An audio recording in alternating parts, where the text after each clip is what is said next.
56(2) of the Standing Rules of the Gauteng Legislature, read together with the Section 2(1) and Section 28 of the Powers, Privileges and Immunities of Parliament and Provincial Legislature, Act number 4 of 2004. For the duration of this meeting, this place will be the precinct of the Gauteng Provincial Legislature. Thus, the standing rules of the legislature will apply in all the engagement of the day.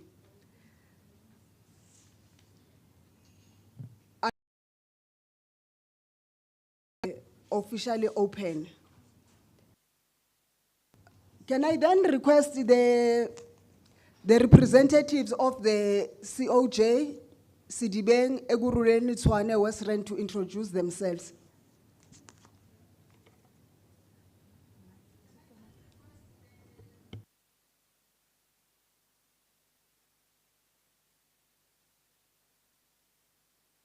Can you just wait a minute?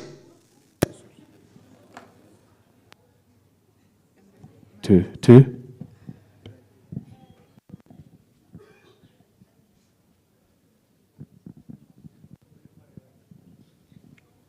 One, two. One. Dumelang. Okay. Lebitso la ka ke Mogolethai. Ke tswa ko Thusanang ke Ward 30 ya Rand West ko West Rand.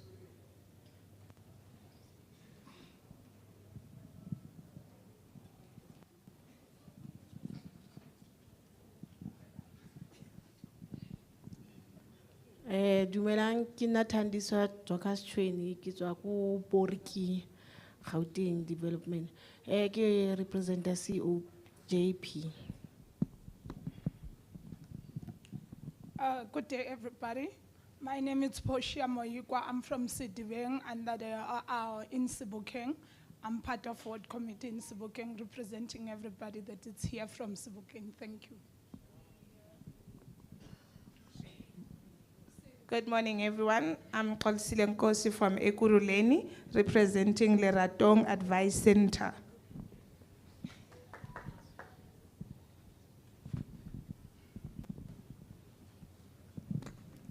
Sanbonani, igama lami ngumthokozisi, ngirepresenta iKatlehong Youth Office siphuma eKatlehong.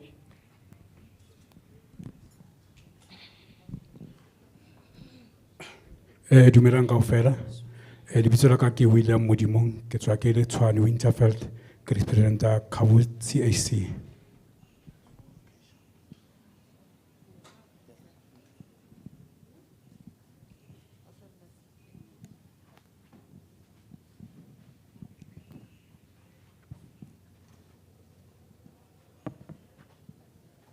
Thank you very much. Can we now go to the apologies? Do we have any apologies?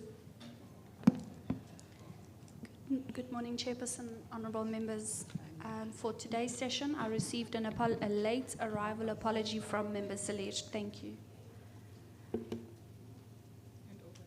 Okay, I'll then now hand over to the Chairperson.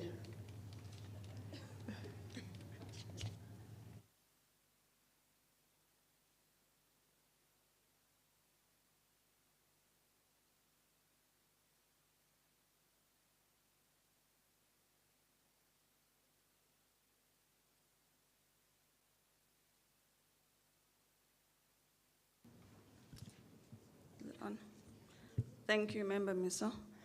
And good morning to all the colleagues of the legislature and also our members in attendance.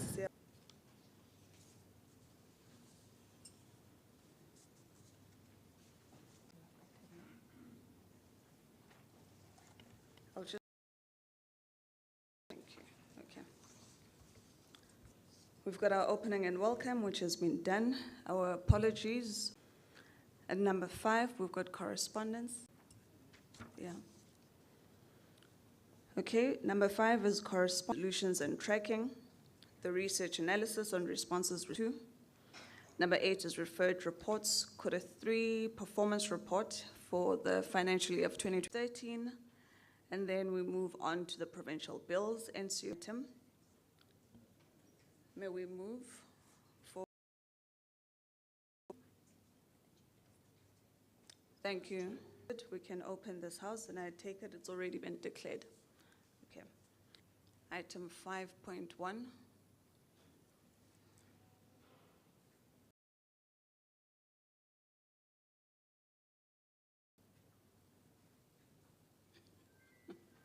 So just in terms of the concerns that were raised on our committee support for the PPP support, patient support to the committee, the letter was received and acknowledged by the office in this regard, but it's just to really give to update the committee that that matter has been raised accordingly. And as you can see today, at least there is some progress that is taking place, albeit it had to be our own team that was doing much of the legwork, but it is noted, and we thank the team for making sure that we're able to push that. On the issue on the responses to the resolutions, the committee has received the responses, providing the timelines to the proposed solutions to implement the House resolutions. The department will present the status on the implementation of resolutions for Q2 in the meeting, so as they come in, they'll be able to take us through. And then on item 5.3, the committee has received the responses to the committee research questions on Q3 performance, and the department will present accordingly on the resolutions to the meeting. Those are in terms of our correspondence and also some of the matters that were arising from our previous meeting. If members are content with that, it's really just an update of where we are. Are we fine? No comment. Thank you. Okay, and then just in terms of we're moving on to item number 6, which is our term program for the quarter. It's just to remind colleagues that we have gone through this. However, there are some slight changes, so Mina, let me allow you. Yeah, you can just take them through that. Thank you, Chairperson. Good morning, honorable members, colleagues, and to the stakeholders present. Chairperson, the committee had planned to convene a stakeholder engagement with the beneficiaries of the ICT training on digital skills by the department, and it was scheduled to take place on the 14th of March. We had requested from the department to submit the beneficiary lists illustrating their contact numbers as well as where they had conducted the training sessions.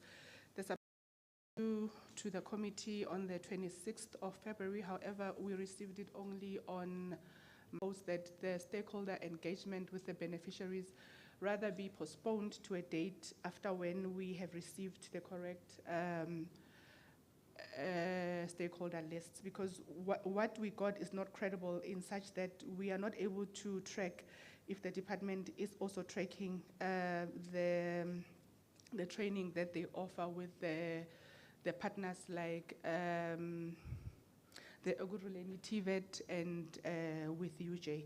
So we are therefore proposing to the committee that this session be conducted in the next term once the programming committee has adopted the term program for the next quarter.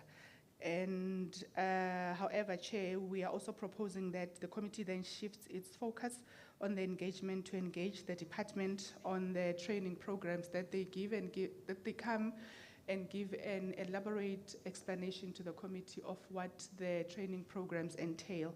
We will still also continue with the GCRA in the meeting so that the committee can then understand the interface between the GCRA as well as the department on training provided on digital skills, both to the youth and also to the GPG. And that is our submission to the committee, Chair. Thank you. So, colleagues, maybe just to round up, and which is why I'd asked that Mina just take us through. Part of what our team has found was that in the work that the department is speaking about, you'll note that in some of the indicators, they talk about training young people, training members of the community, and so forth. But what we found, or what the team has found, is that that information is not credible. They could not find some of these beneficiaries that are there. But also there was a lot of missing information. Some of the information, you just got the names without the contact details, so they couldn't even verify if these individuals truly have been trained accordingly. But also it appears that the department does not do the training on their own. It's done through another entity, which is the university in this regard. And so the department needs to give us the full information. So in the absence of us having all that information, it's very difficult for us to proceed, especially because we do know that these are state funds that are being utilized, and the department has to be able to account for every penny that is spent. So we need to know when this training is taking place, whether individuals are sufficiently trained, and there is value for money that is received. So in the absence of us having credible information before us that can allow us to really track, monitor, and also to follow up on these individuals, it makes it quite difficult. So we've had to now postpone our work because of that. However, the team has indicated to the department that we need that information as soon as possible. So that is really where we are in terms of that matter. If you have any comments, please feel free. Okay, Chair. I think ours is to note this as a concern, because it's worrying to say that the department has trained people, whereas they can't trace the same beneficiaries. So how the department then monitor ukuthi their training was effective, because this proves ukuthi they are not in contact with the same beneficiaries. So I think it's what we should note. Thank you. We agree. Thank you. Thanks. I think that we'll minute that accordingly, that the committee is very concerned by this development, and we request all full information to be provided by the department. Also is to indicate that this does hamper on the work that we have to do, so I think we need to raise that quite sharply, but to indicate that we need all the full details of the research and the beneficiaries thereof, of the training, sorry, and the beneficiaries thereof. Thank you. Yeah. So as the department comes in, we'll also raise it with them. Thanks, colleagues. Okay, we're moving on now to our resolutions tracking. We'll request our researcher, Maxine.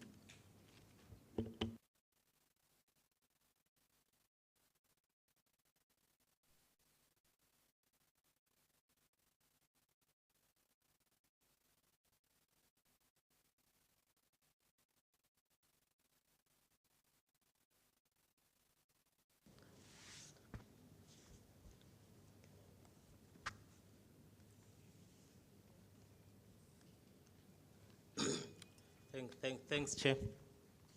Good morning, Chair. Good morning, all members, colleagues, and stakeholders. Chair, I'll be taking the committee through the resolution or responses received from the resolutions as submitted from the House. And I want to preface my analysis by firstly providing the background, Chair, to our stakeholders. The resolutions are decisions or recommendations taken by the committee, adopted by the House, sent to the department for responses and implementation, and then thereafter they respond to the oversight committee in terms of how far they have implemented those resolutions. Today, what we are doing, we are analyzing the responses, whether they've adequately responded to our resolutions or not. We received 4 resolutions, Chair. 2 were emanating from the 2023-24 financial year's annual report, and 2 were emanating from 2024-25 second quarter performance report. Chair, as we analyzed them, we were happy with the responses, and members will recall that in our previous meeting, we deferred this particular report due to insufficient information which was submitted to Oversight Committee. And upon the receipt of the information, further information as requested, we felt that there were details in terms of responses. The main area was in relation to timeframes, which implementation timeframes, which were provided as well. And what we are also suggesting is that the resolution should remain closed. However, Chair, the committee should continue monitoring the performance. I want to share this slide, Chair. This is in relation to the annual report resolution. The first day was to provide a plan to address unachieved targets from the current financial year, that is the 2023-24 financial year. And they provided attachments there, Chair, which is a bit detailed. And it was in relation to targets such as budget allocated for requests for quotations, which are below 1 million. They were also in relation to targets which are under Program 2, which were not achieved, such as provision of WAN, LAN, and VoIP. So we felt that they did provide adequate response, and we propose that the resolution remain closed. However, we should continue monitoring, given that at the moment, as we are considering the third quarter, we could see that their performance was a bit lower. We were not happy with the progress made thus far. Chair, in relation to the second quarter resolutions and responses, Chair, the department will be making a presentation on the further information that they will have provided. As much as we feel that they should remain closed, I think we will be able to engage further when they make those presentation when they come back. That marks the end of my presentation. Thank you. Okay, thank you. All right, so that's just a presentation on our tracking of resolutions. We will be asking the department to come in shortly, but I want to also just get a sense from members if they're satisfied with what we've received and for us to be able to close some of those resolutions as presented. Are we okay with that? Members? Are we fine? Thank you. All right. We're going to ask the department to come in shortly, but just to indicate to our stakeholders, and I take it that you were informed, this is our meeting that we have as per the mandate of this portfolio committee. Portfolio committee is made up of different members from different political parties. So we are public representatives. We're individuals that were elected into office, so we represent umphakathi. You'll see that we come from different political organizations, and the work that we do is to play oversight over a department. And what that means is that we track umsebenzi abawenzayo and whether is it responsive to the needs of communities. So that's why it's important that we always invite yourselves in our meetings so that you're able to participate, and also we have first-hand information from yourselves. If there's something that the department is not doing in terms of connectivity, when we're speaking technology, are you able to access the internet? Do you have, whether it's within a clinic way to the libraries and so forth, you must be able to inform us of that, because that's the mandate that the department must do. So we really want your interaction, and I know that the team has been able to take you through the work that we're doing, but as we invite the department, I thought we should just give you just a background of the work that we do, and that's why you'll see that a lot of the time we hold the department to be accountable for how it's spending its money. So if they go to communities and say they have trained you, we want to make sure what the people that they're saying they've trained have really been trained, and we follow up. So that's what we were discussing earlier in terms of the information we need. But thank you so much, Maxine. We can allow the department to come in.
Is everybody in from the department?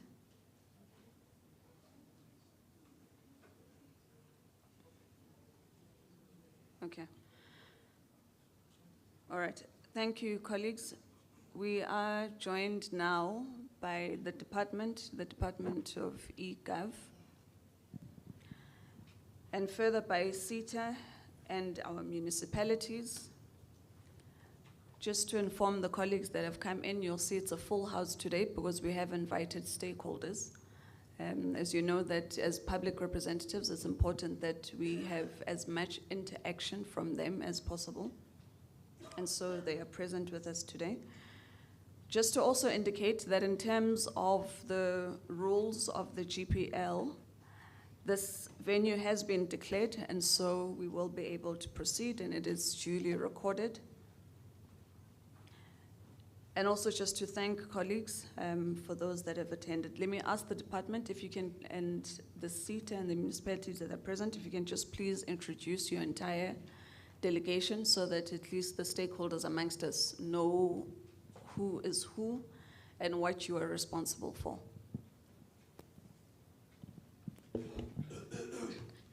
Thank you very much, Chairperson, Honorable Mbali Sope, and the entire committee members of the Gauteng Provincial Legislature. Let's also join the Chairperson in the welcoming remarks from all our stakeholders. Chairperson, my name is Shambhala Pelogazindanjana, the Deputy Director General at eGov Research and Development. I am standing in for the leadership that is currently here in absentia, having submitted an apology because of the presidential imbizo that we're currently hosting as Gauteng. Accompanying me would be the executive committee. I have the acting DDG responsible for ICT, which is our technology department, Mr. Devante Mapari. If you can just wave, particularly to the members of the community, because committee members know you. And I'm also accompanied by the acting CFO, who is responsible for our financials and our procurement processes, Mr. Ndima. If you can please wave, sir, as well. I'm also accompanied by the chief directors. Ndate Kulu is responsible for our communications. He's also accompanied by his team, if you can just wave, and leading our strategic unit. Planning and reporting would be the chief director, Mr. Mtewana, and if you can please wave as well. Just look this side so that the members of the committee can see you. Responsible for our HR and resource management portfolio is the chief director, Ms. Nomsa Makubeda. I did see her. Where is it? There she is. And then there's chief director, infrastructure development, Mr. Max Ludwig, if you can just wave. And the chief director, then what is responsible for our service delivery sector is also here with us. If there's any other chief director that I have missed accompanying me, please just indicate. Chief director, the acting CRO, chief risk officer, responsible for the risk management unit. If you can just wave in that regard as well. Those are the people that are telling us that we are going astray or not. They are accompanied by their directors as well, who will be assisting, sitting right close as well, so that should there be any questions that are technical, they are here to assist accordingly. Thank you very much, Chairperson. Thank you. And then from CETA.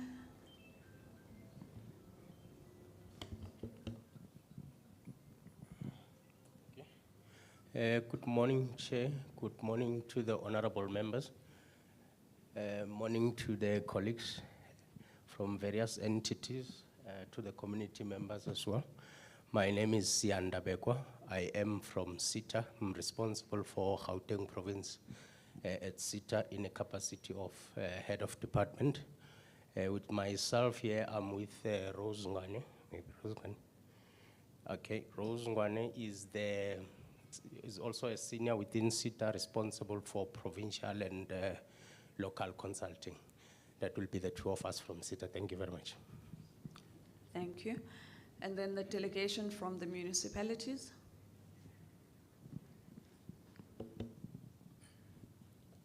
Good morning, Chair, and good morning to other colleagues and the stakeholders. My name is Lebogang Todze from Western District Municipality as an IT manager. Thank you. Good morning, everyone. My name is Lazola Lupuana from Randwa City Local Municipality as an assistant manager IT.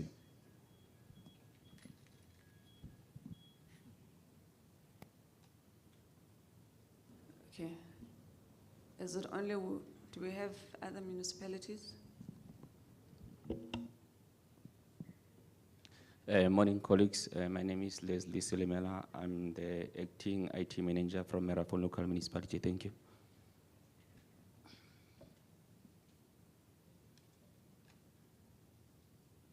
Okay, so it's predominantly Western that we have here. Do we have any other? Citibank?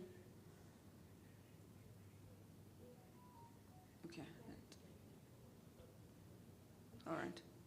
Thank you to the colleagues that are here.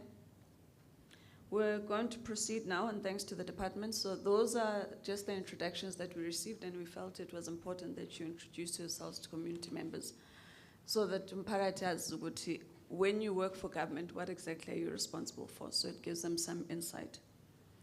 We're going to allow the department, and maybe just before we proceed to that, let me indicate we did receive an apology from the MEC, who's the political head of the department, and also the HOD, the administrative head. There is, as some of you might know, Gutu President is in the province, and he is meeting with members of the provincial government. So they are in that 2-day meeting that is taking place. So we had to accept, because we understand the importance of them being and attending that meeting with the president. The department, however, is represented, and I think they've been able to introduce themselves. We're going to proceed now and allow them to present, but just before you do, just to indicate that the committee had a meeting earlier, and some of the things that we're discussing were the submissions that we anticipated from the department. And the concerns that the committee has is that in terms of the stakeholder lists that were required for the training that has taken place, the information is not sufficient, and we've not received all of it from the department. And what I mean by not sufficient is that some of the lists just have the individuals' names, but there's no contact details and so forth. So we need full lists of all the people that have been trained. And I know that the team was then referred to the university. That's not our role to interface. We interface with the department. The relationship you have with the third party is between yourselves. And as you can understand, is that the committee cannot transgress those relations. And duly so, the university would never give us that information. So we request that the department must give us this information, because we need to track and follow that the individuals you say you have trained, you have really trained. And we also get a sense of what their experience has been. So if we can get those full data of the information as soon as possible, we will also officially write a letter to the leadership of the department to indicate that we need that information as soon as possible, because it does delay on the work that this committee needs to do and to play oversight over yourselves. Particularly in terms of responding to the interface, because in our thinking originally was that the department was the one conducting this training, but it appears that you have you're working through an entity. So we need just some information of that partnership and the details thereof, and also just the amount that is spent on it and so forth. So that letter will indicate in full detail the information that we need, so that we're able to embark on that oversight accordingly. So that is the one. And then just on the House resolutions, we must thank you that we did receive them on time. However, we did not receive them also complete, because we had required We track implementation. So when we're not given information that gives deadlines of when you are going to do whatever it is that you're committing to, it makes it very difficult for us to track. So the only thing that was outstanding from the information was the issue around deadlines. But I'm stressing this so that at least you have a sense of when we request for information, what it is that we're looking for. Deadlines and timelines are very critical to us so that we're able to track and monitor and also make sure that you keep to the times that you've said you're going to implement on the various resolutions that you have taken. But let me thank the department and also allow you then, we can hand over to yourselves so that you're able to take us through and present the update on the implementation for the resolutions for Q2.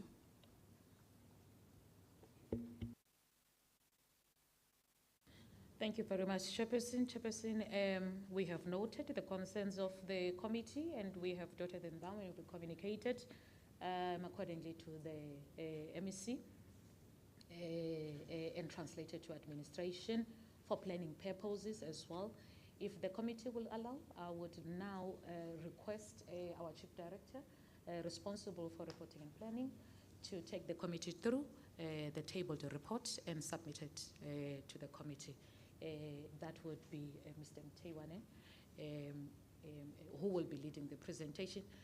For responses, colleagues, we will all be working as a collective. Thank you very much.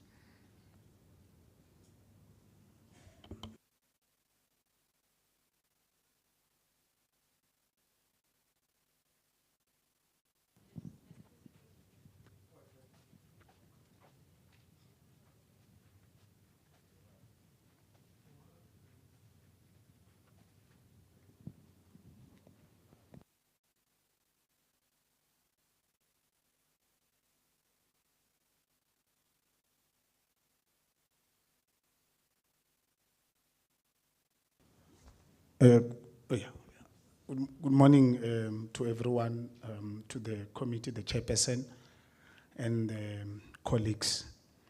In terms of what was required from us in updating or enhancing the responses. So we were asked to give more information on the program 1, which is voice over, and also other committee resolution, update, respond, ICT program on training target. So what we are indicating is that in terms of what we have planned, in line with the purpose of the programs, and also in line with the objective of the programs. So the expansion of the GBN, the connectivity of the GBN, it's our heartbeat mandate as EGAV. So we had a plan of that we need to provide voice over internet protocol in a year for 200, and then the target, that is annual target, which it's divided across the different quarters, and 50 was the target for Q2. The achievement was 3. And then we provide the reasons, Chairperson, why we could not reach the target. One of the issues was the limited number of site requests received, because this is the rollout process that we rolling out for the whole GPG. But we embark on a campaign drive, including the analysis that we've done for a telecom cost vis-a-vis when we move to the GPN VoIP. And we also did an analysis comparison in data in terms of what need to be done. But we also emphasize the importance of adherence to the department, to GBG Digital Solution Policy 2225, so that we're able to implement what need to be implemented as part of modernizing ICT infrastructure and connectivity. So in the next slide, we providing the breakdown and the analysis. We are providing the breakdown and the analysis for Gauteng Provincial Network, which is the mechanism that we use to connect the province in terms of ensuring that we've got connectivity and people can be able to access government services through that connectivity when they're sitting at home. So in that programs, which we've got the public Wi-Fi, we also have voice over internet protocol, which we connect through that program. And this is part of the mandate of eGov, meaning this is what eGov is all about. And this fall within program 2 under our branch unit that is responsible for connectivity, responsible for infrastructure, and responsible for ensuring that when we access internet for other government services, we're able to access them. So that I just simplify. But the committee requested an update in terms of the analysis of telephone data cost when we're looking what is telecom costing us vis-a-vis when we move to the voice over internet protocol. So we conducted an audit as eGov in terms of telecommunication expenditure, in terms of how much we are paying when we are using telecom phones as departments. And in financial year 23-24, and then the findings or what we found from there is that 38 million, it's what we have spent in terms of several departments. But we'll also give the breakdown because we've got departments that are big and that rely mostly on being accessed through phones and that they need to phone for them to provide the services. If you look at the Department of Health, which has got so many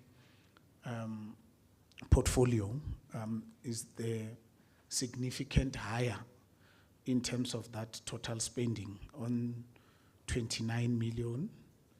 And then the department has requested that 28 sites from them move from telecom to voice over internet protocol. And we are busy with that process. Chairperson, when we come back to provide Q4 performance, we'll be able to give the progress, implementations, and how far in terms of this. Department of Education in Care 3.2 million. Also, they've come for and said, we also want to migrate from this Gauteng Provincial Network mechanism, which is the policy of government in terms of rolling out connectivity. Department of Social Development, 916,000. We are also anticipated by the end of this month, which is March, will also integrate them to to Gauteng Provincial Network through voice over internet protocol. Department of Infrastructure Development, it's 759,000. And they have to confirm their budget, but we are working with them through head of IT in eGov and through a forum that we have that we meet more often with all our head of IT to assess the implementation of their plans in terms of supporting this process. Department of Human Settlements, it's 697, and Gauteng Treasury with 352, requesting this process. So I think this audit necessitated that we move to this process in terms of integrating this. So, but what are the positive from this process? So the positive is that the Department of Community Service previously incurred cost of 37,000, and the Department of Economic Development was 28, have all unused line cancelled. The medical supply depot, which has recorded the expenditure of 185, has been fully migrated to Gauteng Provincial Network Voice over Internet Protocol. And as a result of this work or exercise that we've done, so the site will no longer incur cost associated with primary rate interface line rental. So it's a process that we're working on it, and then the full benefits of this migration will be able to come to report to the committee by the end of the fourth quarter in terms of what happened. So this is the cost comparison and timeline. The chairperson reminded us of timeline. So the timeline for us to complete the exercise is end of March. And that is the deadline. And of course, there will be others that we will have to also embark on it in the 25-26 based on other sites that will be completed and over, or some will be upgraded, because when you're doing technology, you must keep on upgrading so that you remain relevant. Telcom usage cost is 38 million. Vodacom estimated usage cost with site on voice over internet protocol is 42 million. Then 33 million will be able to be saved from this exercise. The next update is on response to eGov Q2 PR001. This is the number of GBG staff trained on online platform. One of our strategy on fourth industrial revolution, which is the strategy that supports the training and the capacitation of people to be able to use technology as a way, as a means, and as for living and to upgrade our life, is to train each other. We train internally, which is our GBG staff. We train externally, which is the stakeholder, so that people can move with the new trends of IT and be comfortable in terms of daily life. Because IT, it's now it's normal. It's like a burial society. So we cannot live without burial society, because all of us will going to die one day. So even technology, it's something that we must live with it on a daily basis.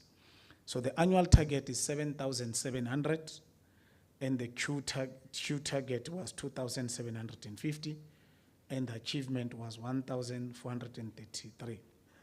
The target was not achieved because of the lower attendance by GBG staff.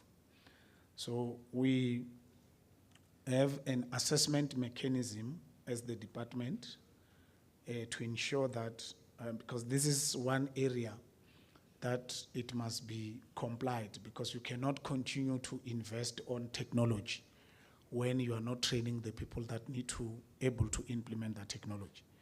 But we, through our IT branch, that led by Mr. Mapari, now the skill development plan for employees are now identifying certain area that people need to be trained internally. And then we are also changing the Tech Friday training time slot to Tuesday and Wednesday to attract more employees, because Maybe by Friday, majority of people have got others. But we will give an update, Chairperson, when we come to Q3 report and Q4 in terms of how the strategy it's working. But I must remind the committee and the stakeholder that this is a living target.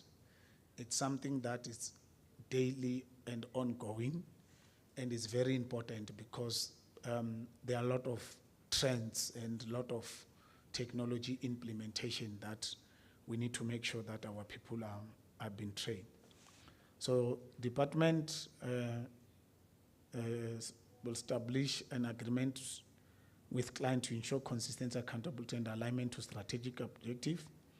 The formalized agreement will include training schedule, emphasize on GBG, which is Gauteng Province, Fourth Industrial Revolution Strategy, because that is one of the pillar of the strategy is ongoing training on the ICT programs.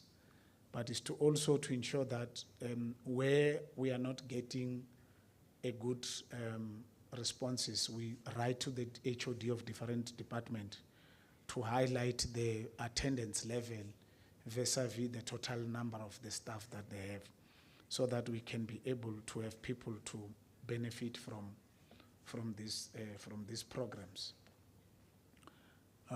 Establishment of formal agreement with client department or service level agreement. So the department has a service level management contract with all Gauteng provincial department for standard information communication technology services. However, information communication technology sector skill development program will start engagement with other Gauteng department to establish their skill needs and then identify the relevant information communication technology program. That will be targeted informed training schedule. So it's part of what we discuss in our strategic session. It's part of our plan. We also thank the committee on opening our eyes on the innovation hub programs. We've met with them, we align with them. They've got also the similar program with us, which they're targeting to train people internally and externally, so we are going to forge a close working relationship with them to complement each other. So this it's an ongoing. We're also going to venture to certain municipality that they are also started. Nkuruleni is starting both on external and internally. We also need to align with them so that there is no duplication and we can complement each other for this training. So at 25-26, the SLA review process and then information communication technology skill development programs will commence during Q1. So that's when now we will be fully implementing this integration planning so that we make sure that this target remain rich, and not only rich in terms of number, but also the impact and the value of what we need to come out of it, so that at least our people are able to be capacitated. Supporting skill, the department is working with heads of department, must champion the integrated skill development initiative into the departmental strategy to ensure alignment with broader provisional objective and the 4IR. So we have put this even on MEC delivery agreements. That's how serious we are taking this thing. So that it also from the MEC point of view, this target get monitored.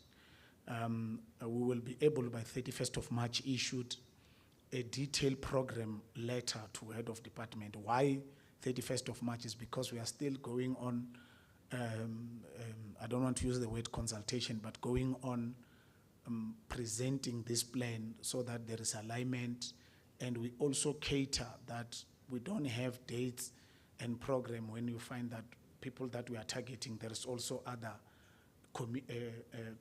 conflicting interest or other committed interests that are competing with this training intervention. As I said, we've changed the Tech Friday time slot to Tuesday and Wednesday to attract more participants. The training are later communicated through Gauteng Provincial Communication Platform on a weekly basis. weekly webinar, strategy 1 hour session held every Thursday, delivering higher impact topic specific knowledge, coordination with the communication department, ensure maximum department engagement. Microsoft funded training and certificates, a transforming program providing specialized training and certification in Microsoft technology aligned with industrial best practice. Africa Toom platform soon to be launched, platform to design, expand skill development opportunity and ensure inclusive. How do we monitor this and what is our impact target? We are saying, look, there's weekly webinar up to February 2025, which is 4 sessions. Microsoft training, which is 20 seats for data security in March. And Africa Dikwan platform will be launched on the 19th of March 2025. When we come back, Chairperson and the committee, with the performance of the Q4, will be able to report on the progress achievement in terms of this thing. So I need to emphasize, Chairperson, that this is one of our key mandates. We are giving this the same attention as other mandate and pillar. And of course, there are continuous improvement in terms of how you roll out this. And that's why we are coming with also certain innovations. We've met even with Innovation Hub, and there are even nice courses that they are offering. And then in 25-26, when we start, we are going to be having more impact in terms of what we are doing. But we also require assistance and support from departments as we are training not our own employee, but employee across department. That's why it's important that we've got alignment.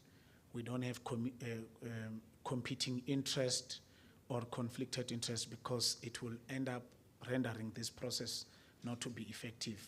And then we get why is because if we don't train in terms of the new trends, in terms of the new information and communication technology, business processes, it will give us problems to implement fourth industrial revolution program. I think I will end here in terms of the updated response. Thank you very much, Chairperson. Thank you. Thank you. I think that's quite informative, but let me allow members, if there's any comments or questions, I'll take members first and then we'll open it up to members of the public. I hope if there's anything I understand, please feel free. When I was writing him a note, I was saying you must not use abbreviations. I'm so used to saying Q2, Q3. So if you get lost, feel free. We'll be able to explain to you. But I think he's managed outside of your IT jargon to express it as best as you can. So members, if there's any questions on that presentation we've received or comments that you have.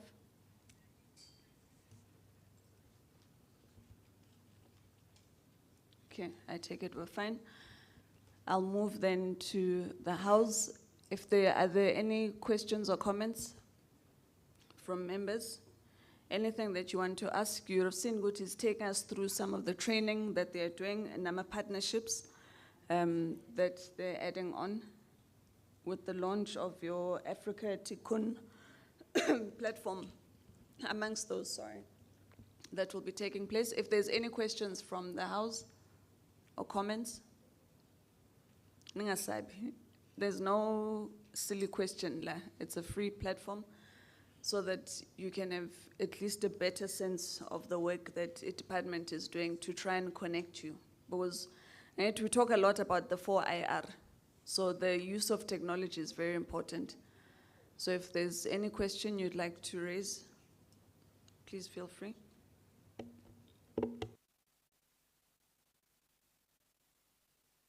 We'll note the hands. Is there a hand that side? Okay, let's start this side. If you can just take the hands that are. Thank you so much, Honorable. And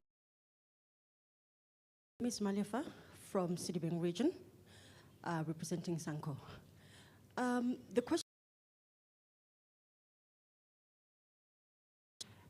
we we are very struggling in our township. And I can see that the African tycoon. My point exactly is, I was wishing that the department will help us, especially in township, because as you actually speak about the Microsoft training, there are so many training that are happening, especially in IT, where we struggle connectivity, we struggle Wi-Fi, and they are provided from Microsoft, Google. There are those courses that are being actually offered to youth or anybody their life in terms of IT. So can we please have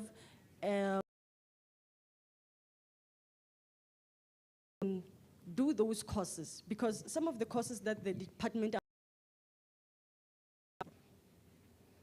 can we have something that is continuously, that we can be able to empower ourselves? First of all, those courses are international recognized.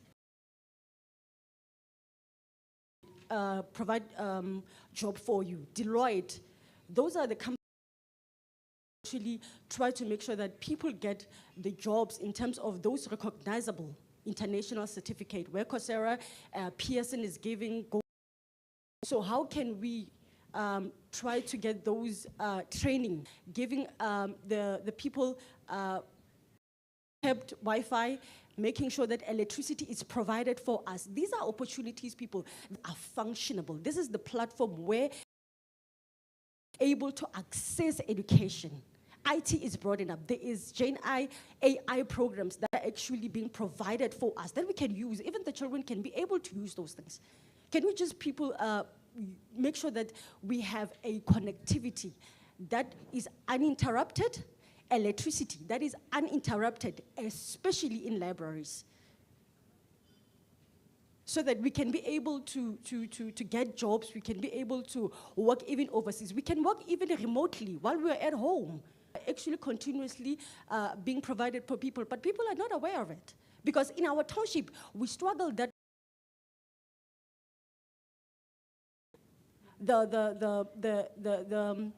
what you call the Wi-Fi, because of the subscription. It will tell you that they need at least 10 megabits per second for you to. The HeroTel is giving 20 for 429, which is I'm unemployed. I can't afford that. I can't afford that. So how about these the libraries that are unfunctional? We need to have centers where we can go and write our exams.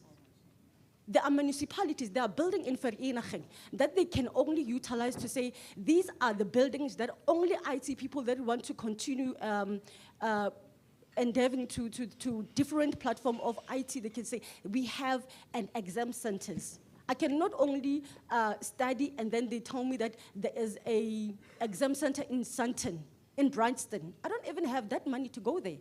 But at least to go in Vereeniging, where it's actually around my place, it's accessible for me because I don't have money, I'm not working.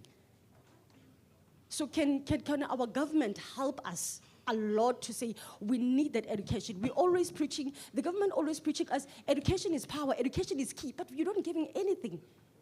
There is free courses, free certificate courses that these IT companies are providing, but we are not using any of them.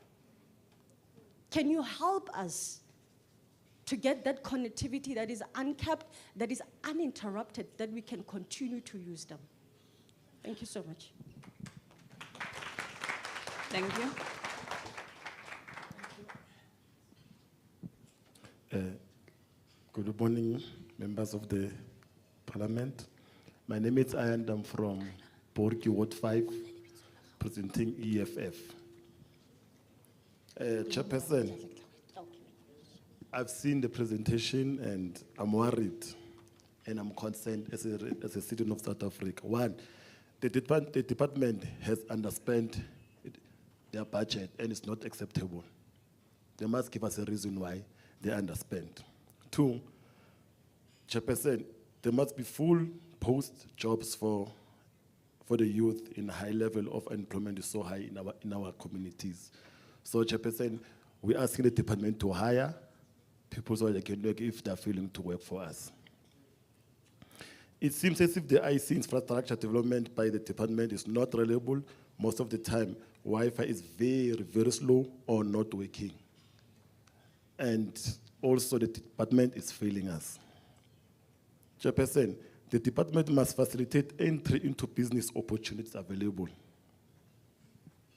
The department must facilitate and embark on the IC skills to forge a relationship with the communities. The Wi-Fi rollout project must be accelerated as a Gauteng resident rely on the internet. We really rely on the internet, Chairperson. So the presentation that the department is giving to us, for me, it's a cream on top of the cake. It's not that, it does not convince me a lot. It's just they're giving us with the, Sisherile, let's move on. So please, Chairperson, help us, assist us as a community. These people are failing us, and we voted for them, by the way. So they need to work for us, not for themselves. Thank you, Chairperson. Okay. Thank you, Honorable Chair, Member Hlope, and the collective. My name is Biking Ketle. I'm representing community policing.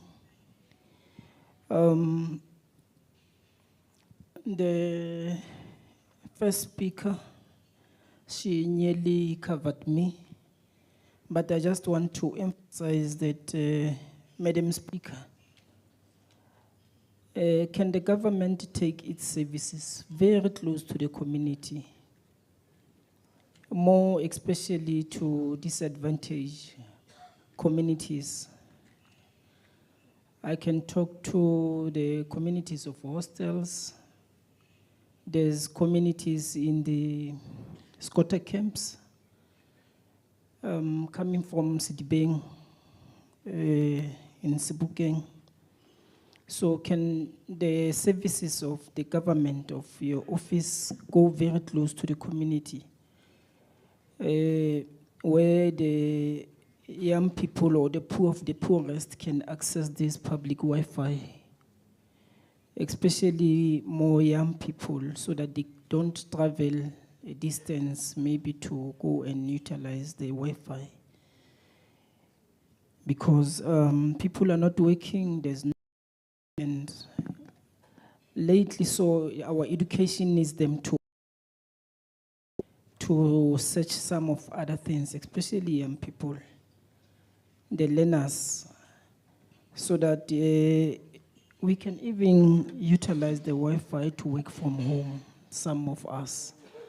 So I'm just submitting to say, Madam Speaker, we must also consider the people from Giodi, the disabled people, so that they also don't travel from a distance to somewhere. In other words, I'm also proposing, Madam Speaker, we can also identify, like in our disadvantaged community, identify a place where the Wi-Fi can be very close to the community, so that they can go very close and utilize it. And even the trainings, I would also suggest, let's also identify those disadvantaged communities to access these services. And the presentation was very welcoming, but if we can take these services very close to the people, thank you very much. Thank you. Thank you.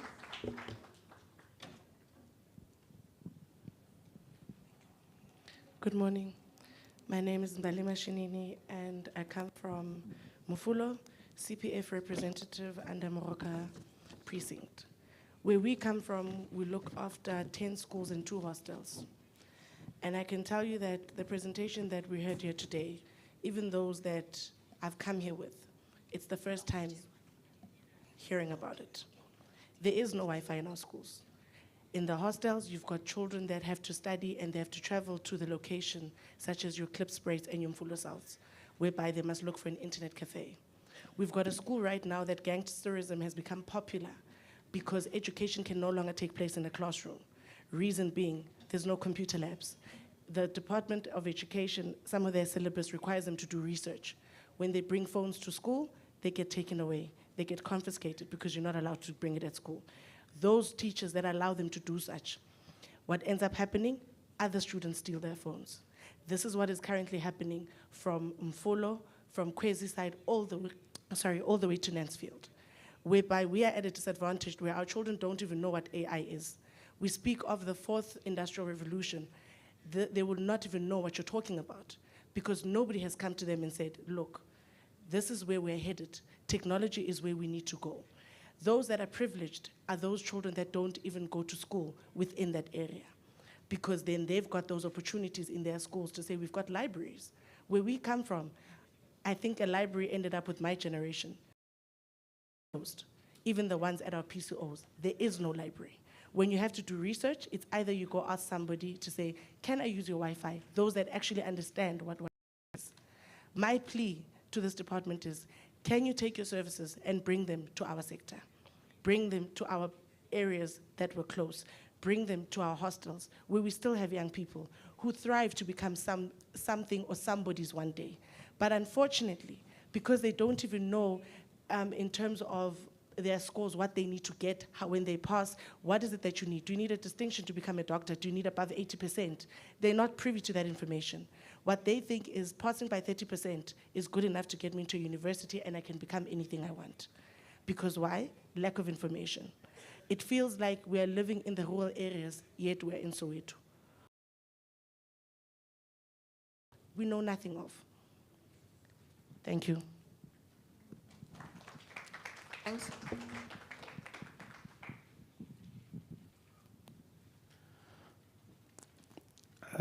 Sanibonani. Ngixolise elika George leyangihlula. Ngizokhuluma isiZulu njengoba ngumZulu. Ngiyanibingelela nonke ngokuhlukana kwenu ne department nayo ngiyayibingelela. Ngizokhuluma on behalf lokhulumayo uVictor kaNkosi at Ward 37 portfolio community safety and security.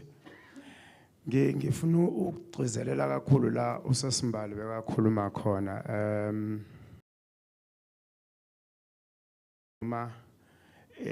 ukuxhumana kudlala indima enkulu einganeni ezikhona namhlanje kakhulukazi ema-hostel. Ngizokhuluma nge-Nile hostel because that is where sineyingane lapha yana. Mhlambe umnyango asiqale ngokuthi urecognize ayasat la njengendawo ehlala abantu mhlamba abanodlame. Lezi ingane lezi uma ngabe kungengane lezi uma ngabe kungenzeka okumele ngempela intunzeka okumele ngempela intuthuko ifike nakubo nanokuthi kusasa kuthuka ifike nakubo nanokuthi kusasa kungaphuma udokotela ehostel kungaphuma udokotela ehostel.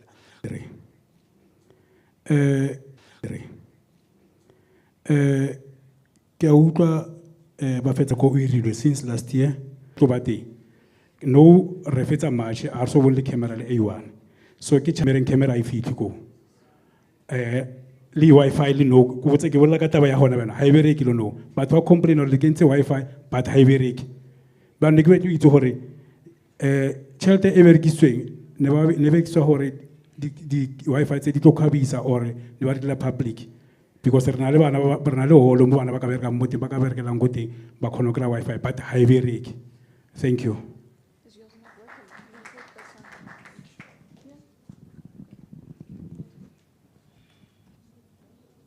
Sanborani, Ikamala Mungupegi, all the way from Porki, in a small town.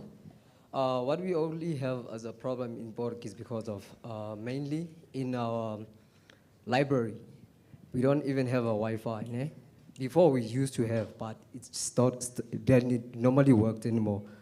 But normally the challenges that we get in our schools as well, there's no Wi-Fi. And then there's a lot of kids that need a Wi-Fi to use it for certain purposes of school. So what thing I usually do is that at my own place, I have my own Wi-Fi where I help a lot of kids to go on internet and help things out. So I've checked out and I said, okay, how about our community or somebody else that can help us to bring a Wi-Fi in our, what you call a library, whereby normally we're gonna have a problem of electricity. So maybe they can just bring up something like what you call Ayanda?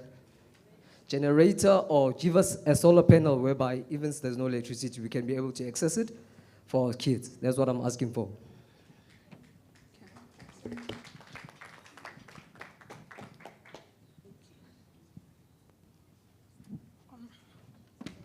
Thank you, members. My name is Portia Moikwa. I'm from Sidibeng in Ward 2 Hostel.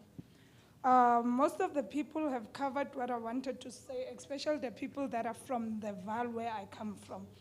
But mainly I want to emphasize on the issues that are saying that around Sidibeng, can we be notioned of the centers which will be facilitating these Wi-Fi centers? In Sidibeng, we've got so many facilities that are not utilized. They've now been turned into crime scenario places, whereby we can take them to make them the training centers for the programs which have been set here. Another thing is that, can we not train people just for the sake of training? Can we train to utilize? Most of the people have been trained, like we take them to be trained for Wi-Fi operation in the fourth evolution industries. But after the duration that they've been given, they just been dropped like that. So I plead with the government, can we train to advance? Can we train so that we can absorb maybe? Can we leave the mandate of just training for the sake of training? This kid can be trained to train other people. Another point that I want to say is that, yes, it is a very good initiative, but the goodness of it, can it be advanced to give nature to people? A lot of people have presented that we do have facilities that are having Wi-Fi, but it is not working. In Sidibeng, we've got so many that I can count here. You've got your sports center, we've got your El Dorado Park, all those facilities, they have the correct precautions to be used. We've said when the presentation was said, it's a fourth revolution. The fourth revolution advancement, it's something that it happens for advancement. Can the advancement be beneficiary, especially in Sidibeng? My name is Ellen. Places, they do have Wi-Fi ekasi. Wi-Fi emakliniki nasey'kolweni, just these few schools la kunganama Wi-Fi khona. But the problem we are having ngalama Wi-Fi lawa, and then masawufika clinic right now, and then mawuthi uyafika, there is password. Ama Wi-Fi we staff only. Oh, la uhamba khona mawufika like password ebayenzele ini for i-government. Like mayisa starta beyisebenza kahle, wonke umuntu like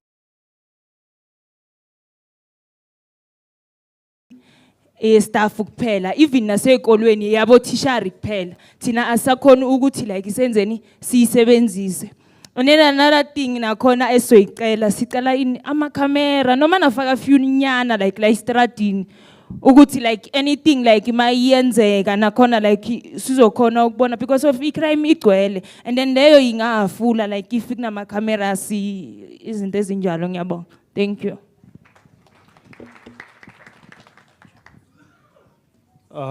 Greetings to all members of the House and all members of the community. My name is Kumbuzo from Ekurhuleni. I think most speakers have really covered most of the things that are essential when it comes to this tech space.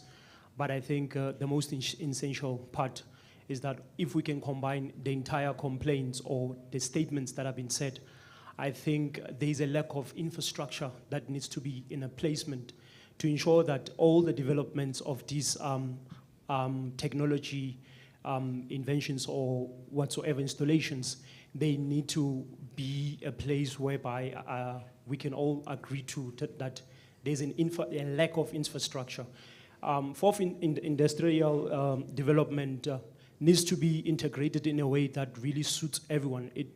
Infrastructure development whereby technology can be developed in those spaces when we sit down and we check into the tax base, I believe it's to be there, and they should not just make people to accumulate certificates and just sit or with proper facilitation, that our country as a whole does not only look out to countries like the American countries.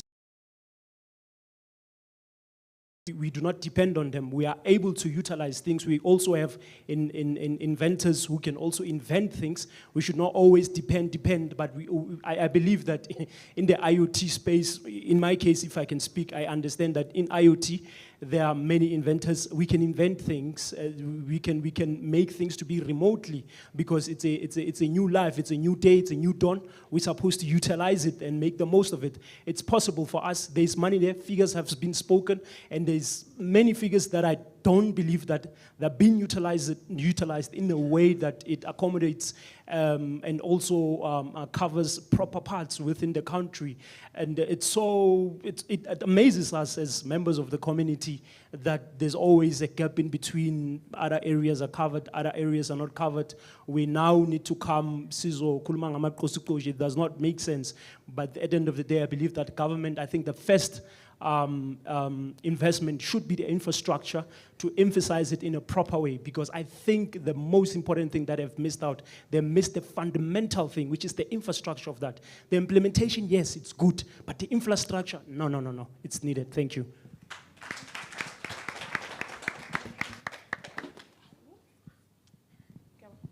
Sanbana, as I said earlier, that I'm Kolsile Nkosi from Leratong Advice Center at Ketlehong. Okay, pointers have been said, and my main was the limited Wi-Fi access in libraries. And with those common problems that you are having, is that we have limited libraries that often have updated resources. Our libraries, they don't have updated resources, and this it impacts us as youth, students, job seekers, as well as researchers. So if we can increase funding for new libraries in underdeveloped areas, and also update existing libraries with better facilities, including free Wi-Fi, modern computers, and relevant books. Also, it is important to also use awareness in reaching out to the youth about these programs, because obviously we do not have access to Wi-Fi. Just like Ellen said about Wi-Fi in the clinics, it's only for staff. And then they everywhere just to access Wi-Fi, but we do not have password to access Wi-Fi for kids to be, and it's a primary school on top of that. Thank you.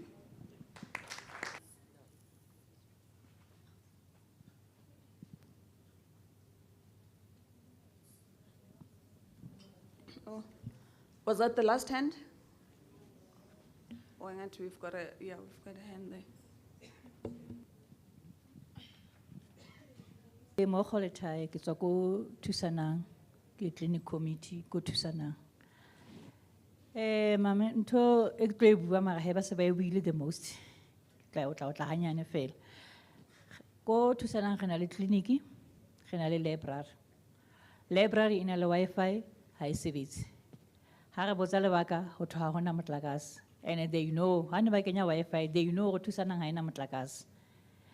Library since inte sebedisa solar eo ya library e kgathetsa ha sa sebetsa no ya sukudisa ha o ya library o go letsa photocopy solar ha sa khona lo le motšhini go sebetse because of e kgathetse mme ke a leboa gobane bontate ba Western ba teng ba go utlwa se re le o 30 ke o engwe e dipolasing informal settlement ke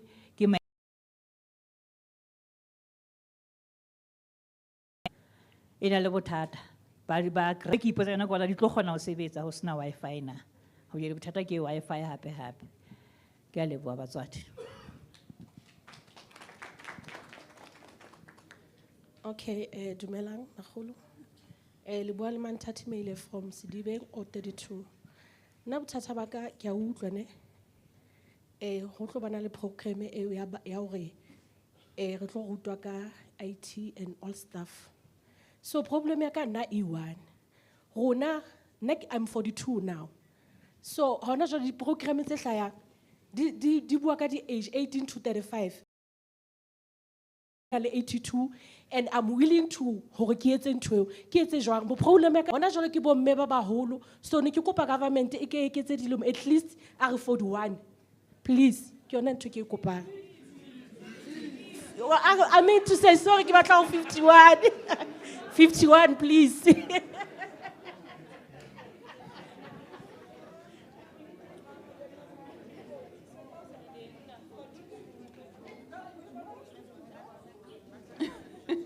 Okay. All right. I take it we've covered all the ends, ne? I don't see anyone. Okay, sorry. Okay.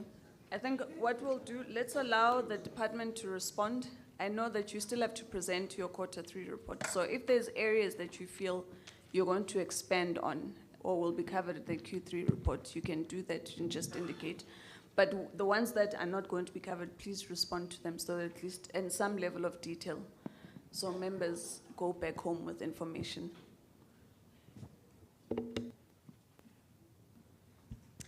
Thank you very much, Chairperson, members of the committee. Thank you very much as well to the members of the community with the questions and the comments that we have received. Chairperson, allow me to take only the easy questions and try and respond to them and give everything that is difficult to the executive team that is accompanying me.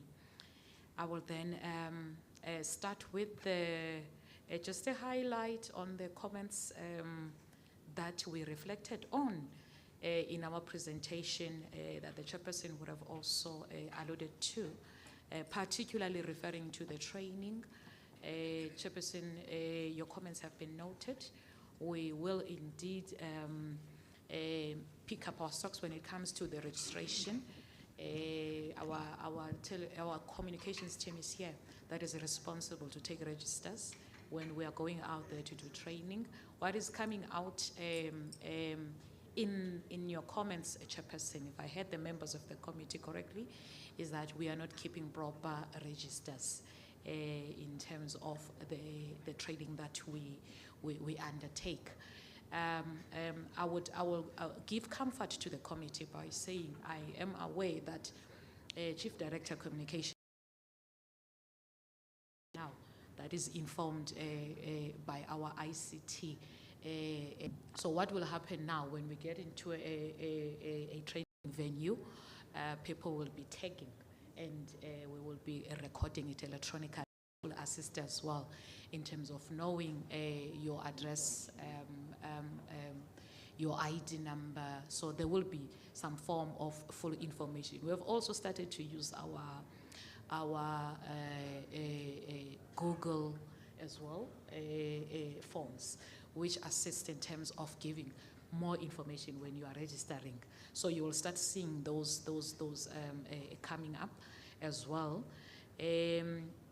Some of the questions relate to the SLA agreement. The Chief Director Services is here in this meeting. But I think what is coming out from the members, Chief Director, is that there needs to be clarity on how the SLA can be utilized to increase the scope of the work that we engage with from a training perspective with other departments. For the sake of the community, I will clarify as well in Zulu by saying the services that are rendered or services esiznikeza umphakathi waseGauteng singu-e-government are all encompassing. It's not only particular departments. Sinezivumelwano in terms of contracts that we are calling SLAs now.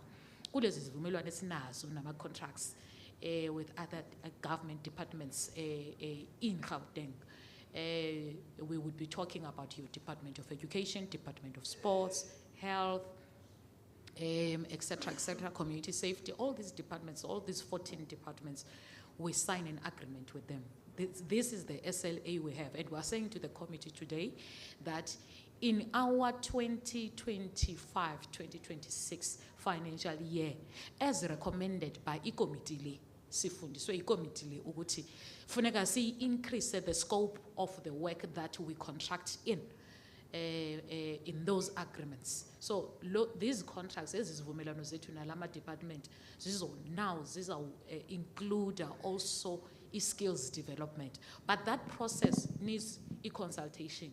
So the Chief Director Service Delivery on behalf of the HOD goes to the departments, for example, Uzoyako Department of Health, when he's engaging in these service level agreements, to say abantu umpakati wase-Gauteng has also requested to include ICT skills. Ingabani yavuma na ningu Department of Health, because that has also has a cost element that is involved in. So that work is being undertaken. I'm happy to hear that there are members of the community that are raising crucial information around GPN. Our planning requires that we work in partnership with communities. Where something is not working, you raise it in the forums of this nature. So this is quite an important forum for you to also let us know that whilst e-government, you have connected us. For example, we've had complaints around the south region. You are saying there's connection, but there is no maintenance of infrastructure. That's quite important information, because it's also giving us another element of increasing or siphucule indlela sisebenza ngayo nabantu base-Gauteng. So we'll be making follow-ups on all those areas where you are saying in Ekurhuleni, yes, we do have Wi-Fi chairperson, but seyiphukile. So there needs to be a follow-up in terms of infrastructure maintenance. That is what is coming out loud, acting DDG in this forum. So in our planning, Mr. Mtewani, please, let's look into that as well, that infrastructure maintenance is indeed planned for. Let me go back to the skills training. We do talk to the people. When we're doing the activation programs, the expos, those are intended to say to the community members, government is now doing work differently. We are now using ICT. We're now using technology in bringing services to the people. So kufuneka sizofundisa umphakathi on how to use services that are now digital, ezihamba manje ngoxhumano lwe-technology. And that does not only speak to a particular age group. Whilst when we say youth tech expos, we focus more on youth. Whilst our budget is now on youth as far as skills development is concerned, but those that have with me in Ekurhuleni will attest, we also have senior citizens that we have trained, that we have given certified and accredited certificates that they can use to apply for jobs. To know that internally as well, we've been driving with much focus on the assigned programs under the Chief Directorate of Human Resources. Programs at national. Those young people that we have trained, yesterday I signed 82. Signed an absorption contract of about 60 something. So there's good work happening, and that's passing on the outside cries, responding to the cries that we're hearing in this room. It is happening. Residential campaign of job creation. So they would be getting those stipends. Practical training now after the focused training that they would have received. So it is coming all right. AR is a new strategy in our country. We are implementing, we are probably in our 8th year now of implementing eGov. Primary focus and priority areas are government departments, government institutions, government buildings. We are reporting. You would pick it up that we are mostly reporting on the outside space where has been connected. Those that are coming from Ekurhuleni have been testifying to that. We have in terms of the spending when it comes to the work that we have been mandated to do as technology. And some of the infrastructure that we use is not available in the country, which will affect our spending because we buy now things that are not yet made in this country because we're trying to perfect what we are connecting. So we may need to wait 3 to 4 months. Utoluguti, kule 4 months that we said we are going to be spending this much, this particular amount, we are delaying because that particular equipment has not yet been delivered, and we cannot pay for something that has not yet been received by the state because the law does not allow us to do. Those are some of the intervening things that are delaying the spending. We don't operate like other departments. Our work is quite specialized, and we cannot drop the standard because once we drop the standards and buy a Fanakaloko, it's going to affect matters that have come here to others relate to the Department of Infrastructure, but we are not saying we are not taking those. They will be communicated to the relevant departments as points, particularly issues that relate to maintenance of buildings, upgrading of the infrastructure.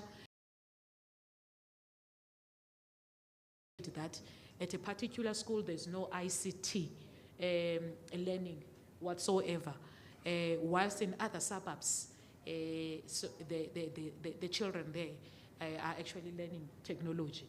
So there was a cry to say Department of Education must look into that as well, so that what a child in Irene Primary School that is studying technology in a public school, a child also sitting at a Mufulo Primary School must also be accessing issues of that nature. UDDG ICT will also give an indication assisted by our communications chief director on which hostels we have elevated in the past 2 years and we're the first to be connected. Chairperson, if you allow, can I then hand over to Ndade Mapari? Thank you.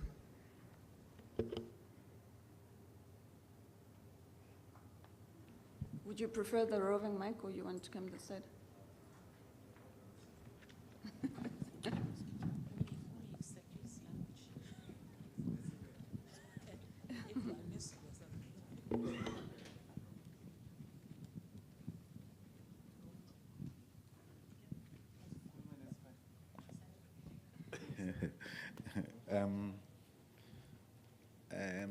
Demasia Ribatu, Sanborani, good afternoon. As said, I am Devante Mapari. I'm told I'm here to answer difficult questions, of which definitely they are not difficult. Why? Because I think each and every one of you spoke with passion. That means whatever that you were saying, you really mean it, and it must be taken into cognizance, and we must make sure that we appreciate your concern. It's not about you only. It goes a long way. But all in all, thank you for the questions.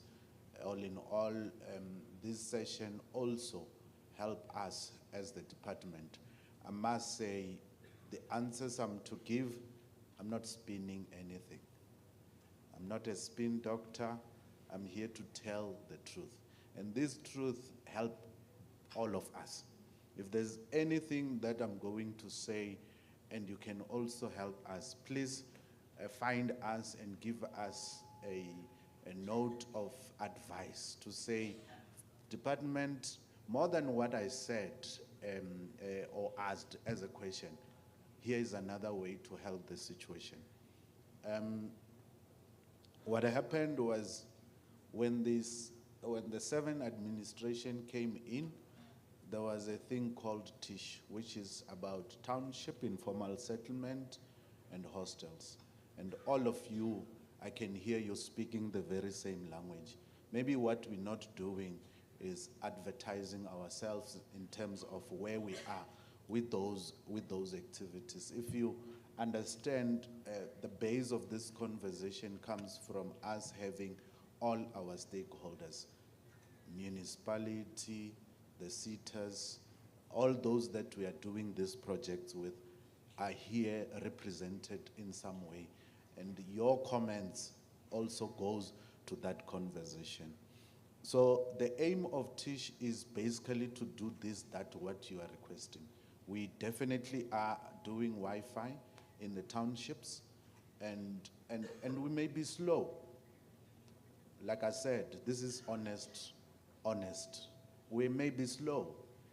And why are we slow? In some instances, citizens, you are making us to be slow. Why are you making us to be slow? We go to the township, we employ people from the township, we want to dig, we are told, no, you should have not employed that one, but employed that one. And these are things that you, as the leaders in the township, please help us so that we can be able to push these agendas quickly, because we are ready to do this with all the partnerships we have. The vandalism happens. We go to a school, today we put cables, tomorrow we come back, those cables are not there. The next person that bought a cable is your neighbor. Talk to us, give us such information so that we can help each other. We do understand, yes, the data is expensive, but how do you access such things? We have embarked on what we call zero ratings. What is zero rating? It means if you go to a school admission website, even if you don't have data, you will be able to access it. And that is us trying to reduce the spend in terms of you traveling to where there is network, where you are also saying, sometimes you go to a place, the network is not working. Sometimes you go to a place, there is passwords that are protecting the network. And such things are things that we're trying to bring on board. The queue, there was a question that says, that speaks about underspending. The process of spending is that there is Q1 up to Q4. What are Q1? It's quarters. Quarters are composed of 3 months, 3 months, 3 months. You find the first 3 months is mainly about planning and procurement. Q2, we start spending. Q3, we continue spending. Q4, which is the now Q that we are in, which is January to March, of which we are finishing the year. All those that we procured, we're paying final. And you must understand, as IT, we have what we call licenses. How licenses work? They work over 12 months. You don't pay license every quarter. You'll find that the licenses that we have to pay, we're only paying them on the 4th quarter. That's when you will realize the spending. Someone spoke of the data being 10 megabytes per second. As province, we're giving 100 megabytes. Where there is network and it's working, we're giving 100 megabytes. And I can safely say this province has rejected the network from National, where National was telling us of 2 to 5 megabytes. We said, if you want to work with us, rather add that monies to our project, we'll be able to do that what we want to do, because we know that a 2 to 10 megabyte is very little. That's why you'll find we give you 100 megabytes per second to work. So there was also a statement that says the network is either unavailable or slow. how do we work? If it is a library, for example, eGov brings the network to the library and therefore you consume it. The library itself logs an incident with eGov for eGov to resolve the network that may not be available. Though we have tools that tells us that in that place, the network is slow. But what are the reasons sometimes? Sometimes you find there's no power in the area. Those are instances that are beyond us. And when they're beyond us, we put solar, we put batteries, and obviously those things run for a period. You'll find during the day when there is sun, you will be able to use the solar. During the day when the officials are there, we make other alternative for sure. But it's something that alternative power, it's something that we are also looking at for sure. There was a question that speaks about hostels. To say in Soweto, hostels do not have Wi-Fi and the likes. I can safely say this is part of the TISH project. The TISH project focuses on hostels as well. With the budget that we were allocated, we started with provincial hostels, meaning all those provincial hostels, they have been allocated. The province itself have established a committee that is to make sure that all hostels in the province are therefore aligned with the strategic direction of which eGov is contributing in building the network, in bringing the CCTV cameras. Those hostels, they are divided into ownerships. Like I said, the provincials one, we are done as eGov. There is those that belongs to human settlement, we working with them, and those that belongs to the municipality. So that's why to be integrated, it's very much important because it gives us a leeway to fast track where there is this issue at hand. Because you cannot just get in and start putting, you have to consult, you have to plan, so that you don't find yourself duplicating the plan. The Wi-Fi at schools, I can safely say, we know that there is still a lot of schools that do not have network. And it is part of our rollout. As it is part of our rollout, you find that we from black like me, somewhere in Mamelodi side, they're rejecting us. We want to put network, they're rejecting us. Someone says she's from Katlehong. Katlehong, there's a school, they're rejecting us. So as community, these are things that we're saying, please, in your forums, please get us in. We will bring these things. Help us to be in. Same with libraries. The Department of Sports has given us a list of libraries. We are ready to do them. As part of our new year, we have about 30 libraries that we're going to be putting. And these are 30 that are immediately confirmed that we are going to put the network in. And we're definitely going to put such network. But you'll find that there are infrastructure challenges. As the province, what we then decided to do, we built what we called Gauteng Center of Excellence.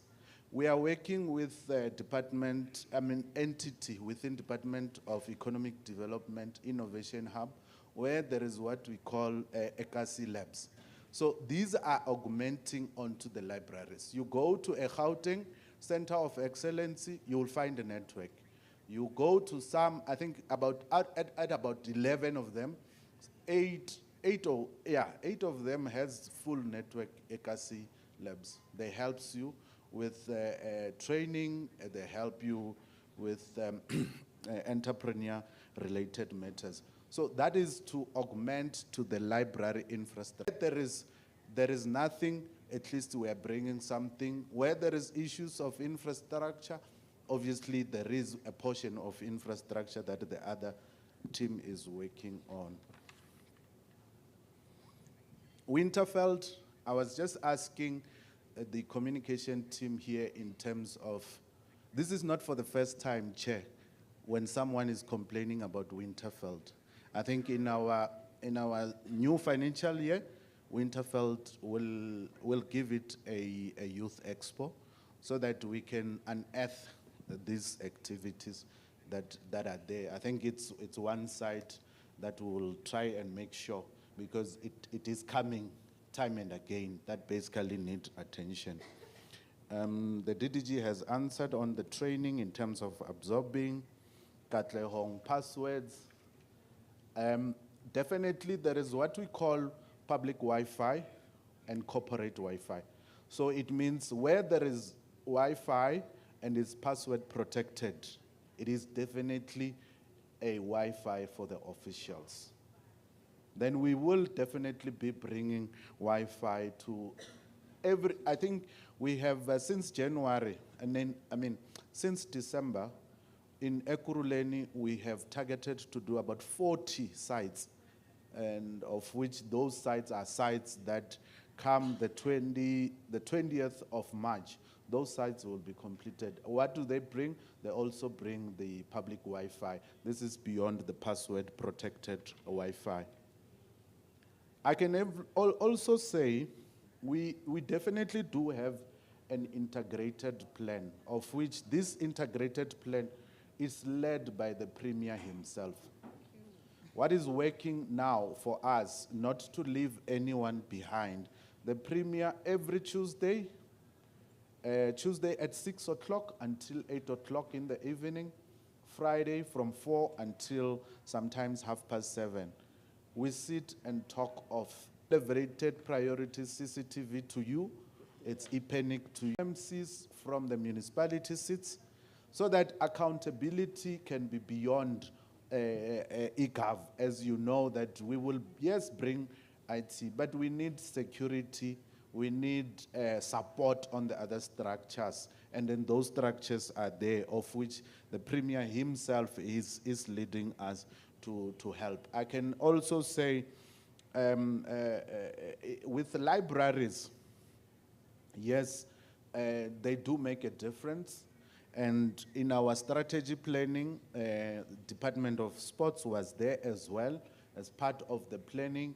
Obviously, one thing that we're looking at is to also remove the books, where we bring digital books, where we manage the allocations of books to the book. We're working on a model that will get you to have books, of which it will take a bit of time, because there is a lot of integration that needs to happen. But the plan is there to digitize and modernize the library. And issue some computers to the libraries just to augment the community had, and I'm saying you have that advice, you have that the eGov officials, you saw them as we were introducing ourselves. Then just tap us, because your ideas make a difference to what we are doing. Definitely, without integrated planning, that includes you, it will leave us far behind. I think, Chair. Okay.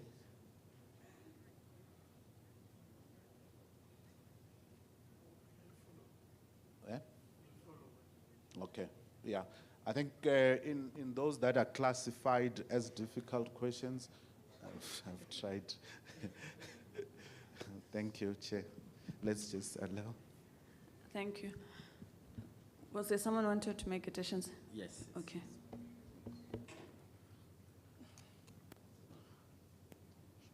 Should I go there as well?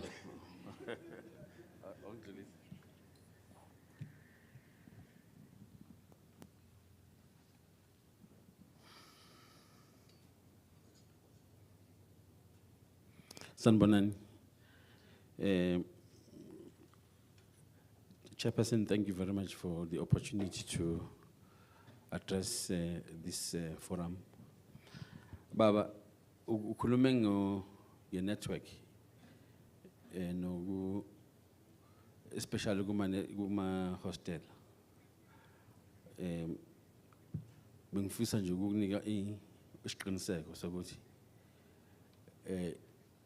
leso sikhalo sasizwa nje even no premium ukuthatha intambo into oqala igcizelela just ema hostel ama-hostel sesifakile network isiyitholile network LTA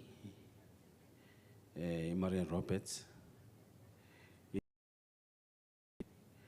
so sesiwarolile out network as i-gov and sizoqhubeka futhi senze sure ukuthi kumanye ama-corridors ubaba uDivante lo kade ekhuluma manje benze njalo so siyayazi ubugebengu obenzekayo ema-hostel njengoba uchaza futhi enye yezinto esiyithathe into account ukuthi kuma-hostel iy'ngane ezihlala khona nazo zithatha iqhaza kwi-technology so lokho-ke I'll show you about that. Good to Thanks happening. My department, my unit, that's corridors. Yesterday we were at Resense that I want one of the ladies that is really rolling out. I would like her to come forward. Her name is Makeda. The app. You can even test it yourself as we're here, and then you are able to see if it's working. So that if you have your phone, your smartphone, you will just be helping you to do so. Thank you. Makeda? Okay. Just before she does that, let me end with this session because we do have other reports. I want you to be able to have a session where you sit with them, add all the community members, at least that are here, onto that WhatsApp channel and show so that they have updated information of what the department is doing. You take them through the panic button. But I think what's also important from the comm side, let's get a list of all the areas that you have connected. So don't just give a full list with all the names. Segregate it according to the different regions. So you indicate that in Johannesburg, these are the areas, and you indicate what are these areas that are connected. So that, because you can hear a lot of the complaints that are made, where abantu bahlala khona, maybe when a school close by, but it's not connected. Maybe you can direct them to another that is connected, whether it's a clinic, it's a hospital, it's a gas lab, and so forth. So let's get that full list.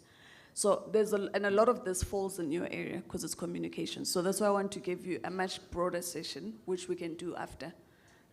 Okay, thank you. All right, Ngiyabonga, thank you to the department and for the responses. We're gonna move now to agenda item number 8, which is a presentation of the Q3 quarter report, performance report.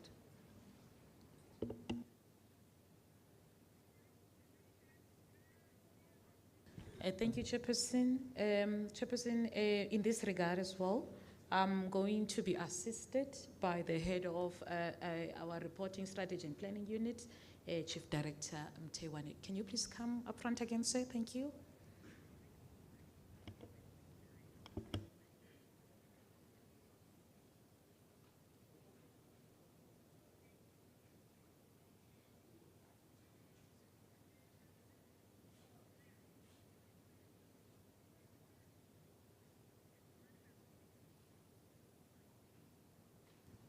Thank you very much, Chairperson and stakeholder. I think some of the questions that were asked were basically coming from this report. So what I will do is to summarize, but I like the idea or the proposal of the Chairperson that when we finish these sessions, we get all the list of the stakeholders, where they come from, whom they represent, what are the issues. Because we are going to implement the 25-26 annual performance plan. It will give us an opportunity, Chairperson, to integrate some of these blind spots into a reality of implementation of what we need to do. And then it will be able also to assist us. But the Q3, the quarter 3 performance report is the result of what we have implemented and achieved in terms of the annual performance plan. So beginning of each year, which is the 1st of April, we had a plan. That in that plan, it gives us targets, and it also gives us which quarter we are going to implement which target to reach which area of focus. So in the plan, in this annual performance plan, we will have a financial performance and non-financial performance. Financial performance, it's money, the budget. How much we have budgeted or we have been allocated to us to spend in terms of service delivery. And then there is a non-financial performance, is the number. From the budget point of view and the numbers, how do we need to integrate and perform? So under the quarter review, which is quarter 3, the current financial year the department expenditure is 93%. But overall, meaning the overall is the entire budget for the year, it's 59%. So each quarter has got a budget to spend, but yearly, which is the whole 12 months from 1st April to 31st March, we also have the budget. Under non-financial performance, which is the things that you've been asking and we have responded on many of them, we plan 31 targets or 31 focus area which we need to deliver in terms of our mandate as Department of E-Government. And then 24 of those 31 were achieved, which is 77% of what we have planned for. 7 indicators or 7 focus area were not achieved, which constitute 23% of performance measure. The underachievement, it's on program 1 and program 2. And these are the 4 areas in program 1 that we could not achieve. We had a plan that any valid invoice work has been done and verify we must pay it within 15 days in small business. Then we also had procurement that we support companies owned by people with disability. We also had focus area where we support company owned by women. And also we had a focus area of employing people that are within the disability in the department.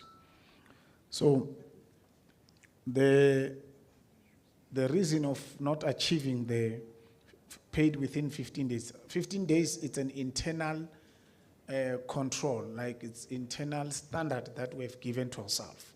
The law talk about 30 days, but we said no, we don't want to do 30 days, let's do half of what it's required in support of the small business, in making sure that we stimulate the economy and make them to participate.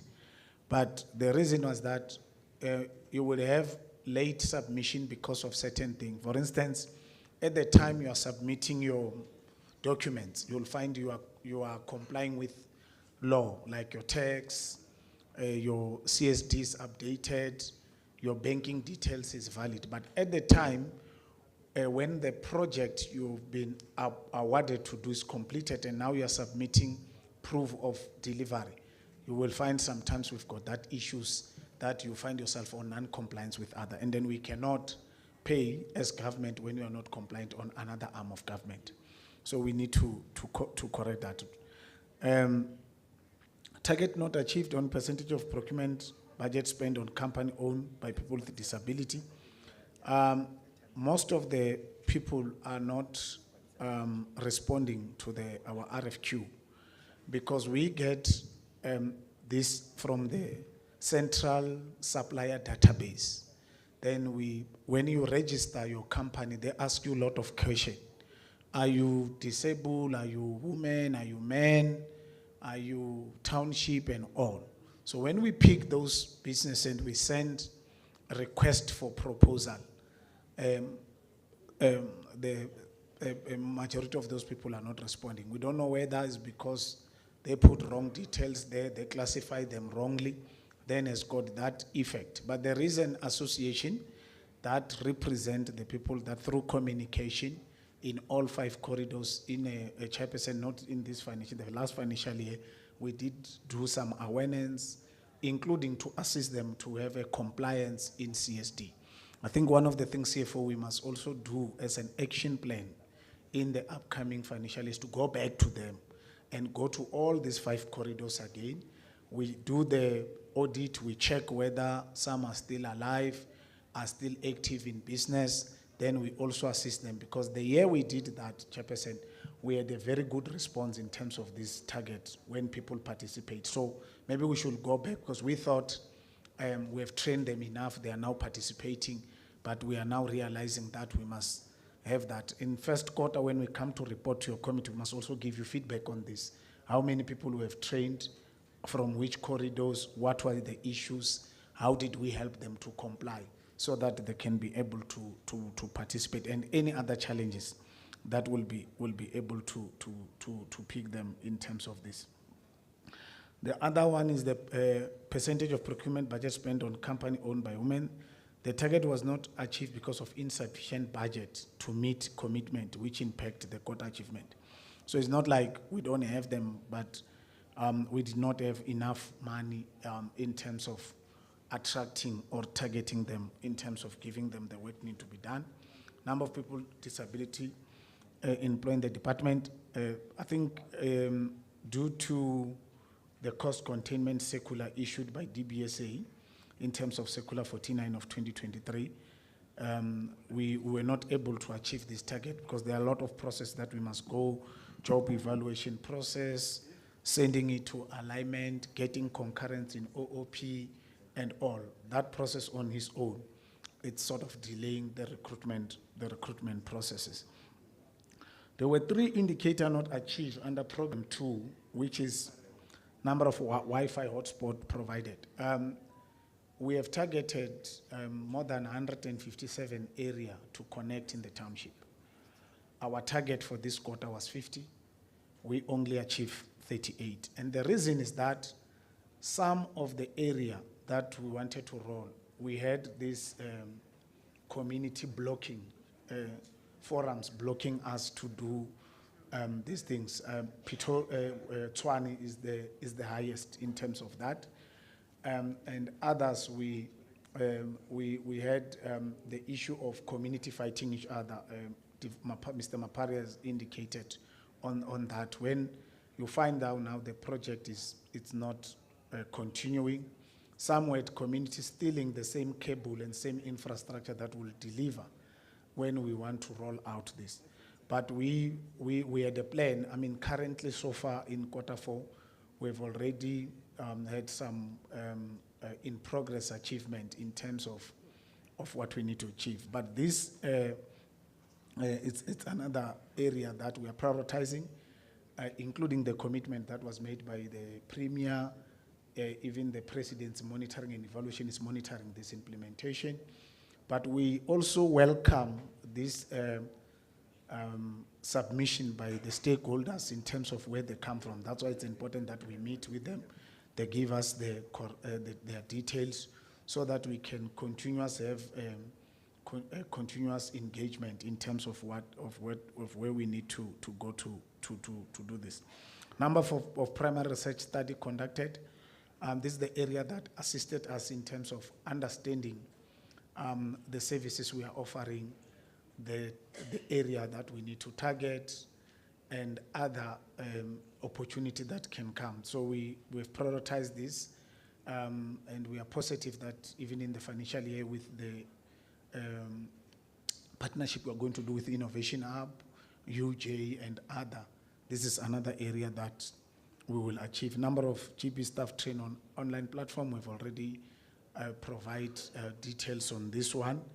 And then if you go below the public Wi-Fi, we are indicating that some of the area like health facility and school site is become difficult because some of the area we must also work after hours and weekends so that we don't disturb. I mean, imagine if we have to connect where there is an operational center, ICU, or schools that are busy writing exam, or the students are in learning.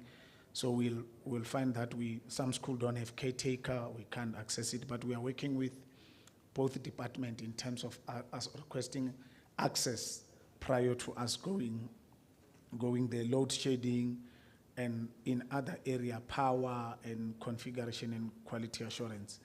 But we are working, we had a meeting with CETA yesterday, because CETA is one of our implementing agency through joint venture, where we realign and refining this. And they are here, they've listened for themselves what the community want, which is making our life easier when we continue to work on this area.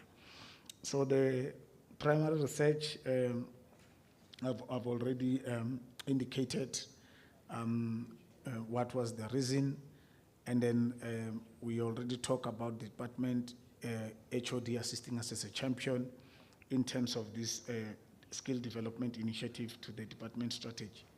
So the others are targets that we're able to achieve, and we can still do more. I mean, the cry of the community is providing us with more opportunity to plan more and try to strive for more. So we had a priority of capable, ethical, and development state, which there were provincial ICT oversight and governance that we deal with standard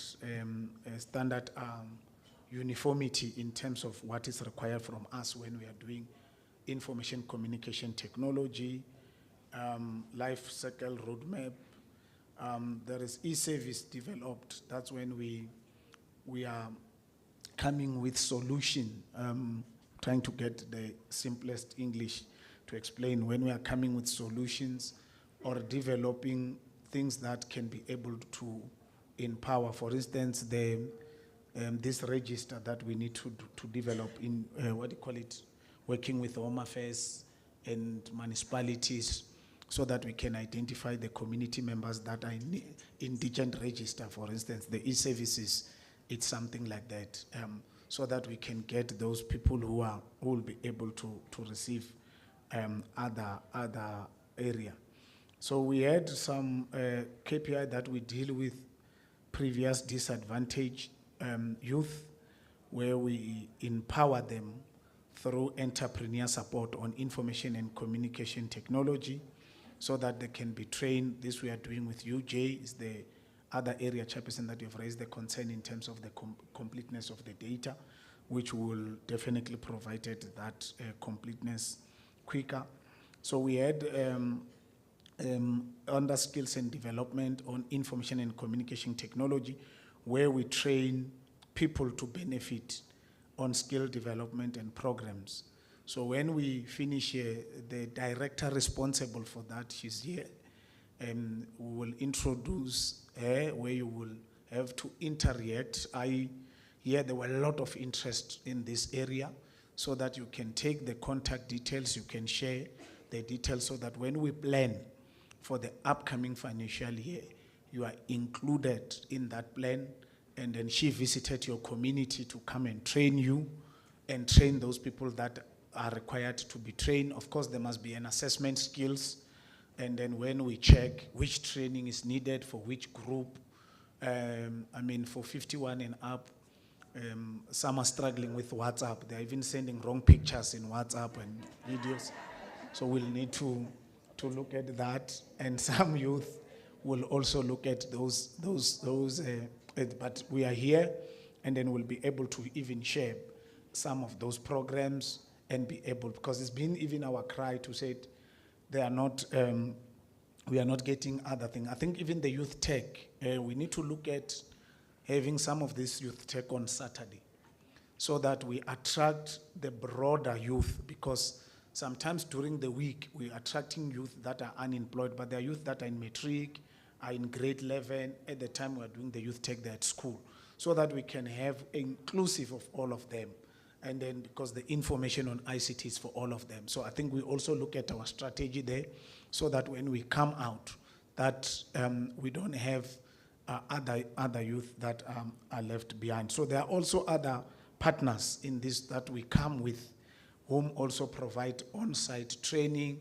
Some demonstrate other information and communication technology that they offered, and other area of training that they offered. So Chairperson, I don't know whether I should go through all report or the summary, as we have responded in some of the areas that the stakeholders have asked where we have not delivered, and then we'll need to appreciate that they've read the report, and then now it's up to us to come with a proper action implementation plan to complement where we did not deliver correctly.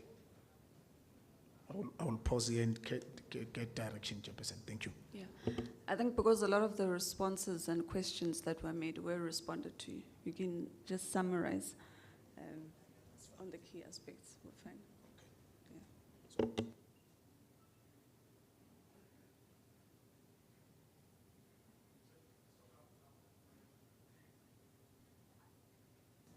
Yeah. Okay, so the program one, it's administration, it's the area that support both external and internal environment. We have to have a risk where we look at what are the issues that can affect us not to deliver, what are those, and then how do we treat them, how do we make sure that we don't have them, so that we achieve what we've targeted. I've spoken about supplier area, and then we've got procurement that we target the township businesses, like people who had business but residing in township, where we give them preference in terms of the procurement processes. So we urge people to update their information on central supplier database to make sure that all other legislation, and they look out when we achieve 80%. So the other, and also the one that owned by so this other one, when we said applicable in Q4, it's meaning it's an annual progress work. It's issues of funded position, issues of employing women in senior management position, and issues of employing. So when we come back at the end of this month, at the beginning of financial year, the 5% of PWD employed in the department, I've already explained.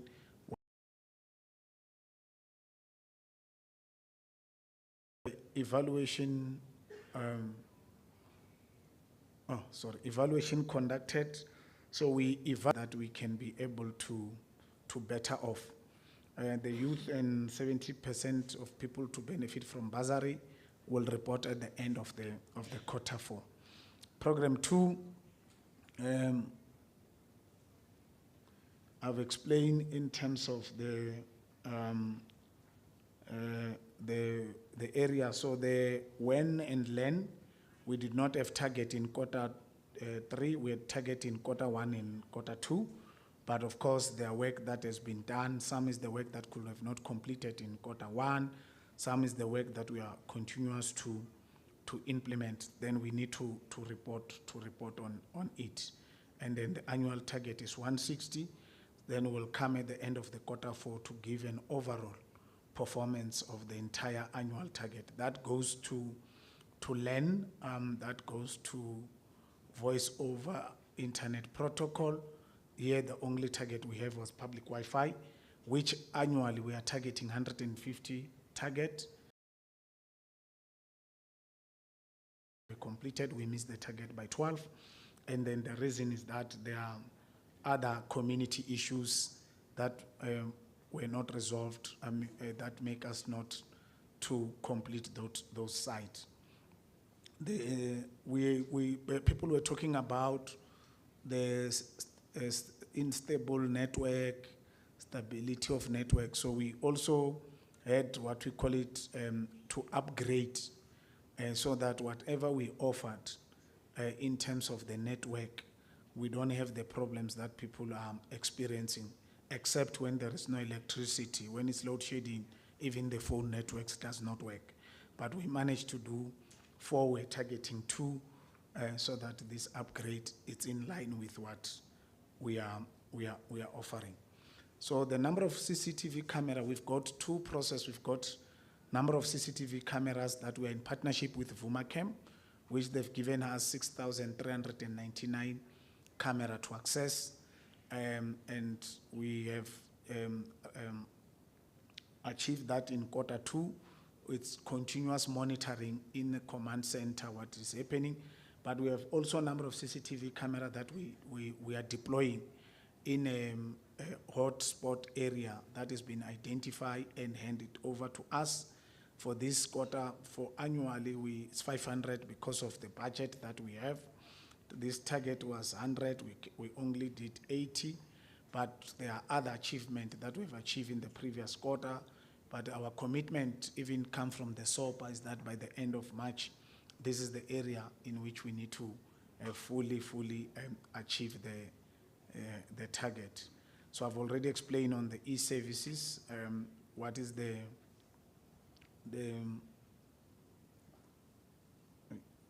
system is jealous now. I just want to highlight the issue of the e-panic, because that was also another issue. We're planning to deploy 40,000 e-panic button, but because of resources and the money, then we are not continuing with deployment, but the download. This is another area that comes out higher.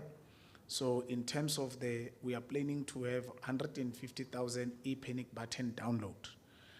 In Q3, we're targeting 7,500, but 21,203 people have downloaded the e-panic. That's why we brought the lady, so that people can take the details, can invite us to community meetings, where we can also utilize this opportunity to assist people to download and have this e-panic. But we have sensed that some people also download the wrong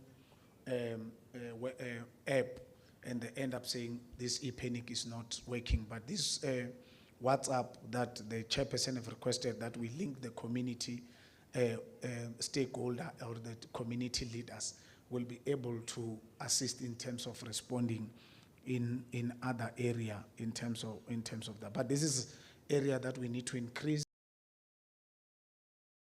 welcoming any invitation in terms of us to make sure that this target is been reached. I've explained the standard, chairperson, and the other area that we do.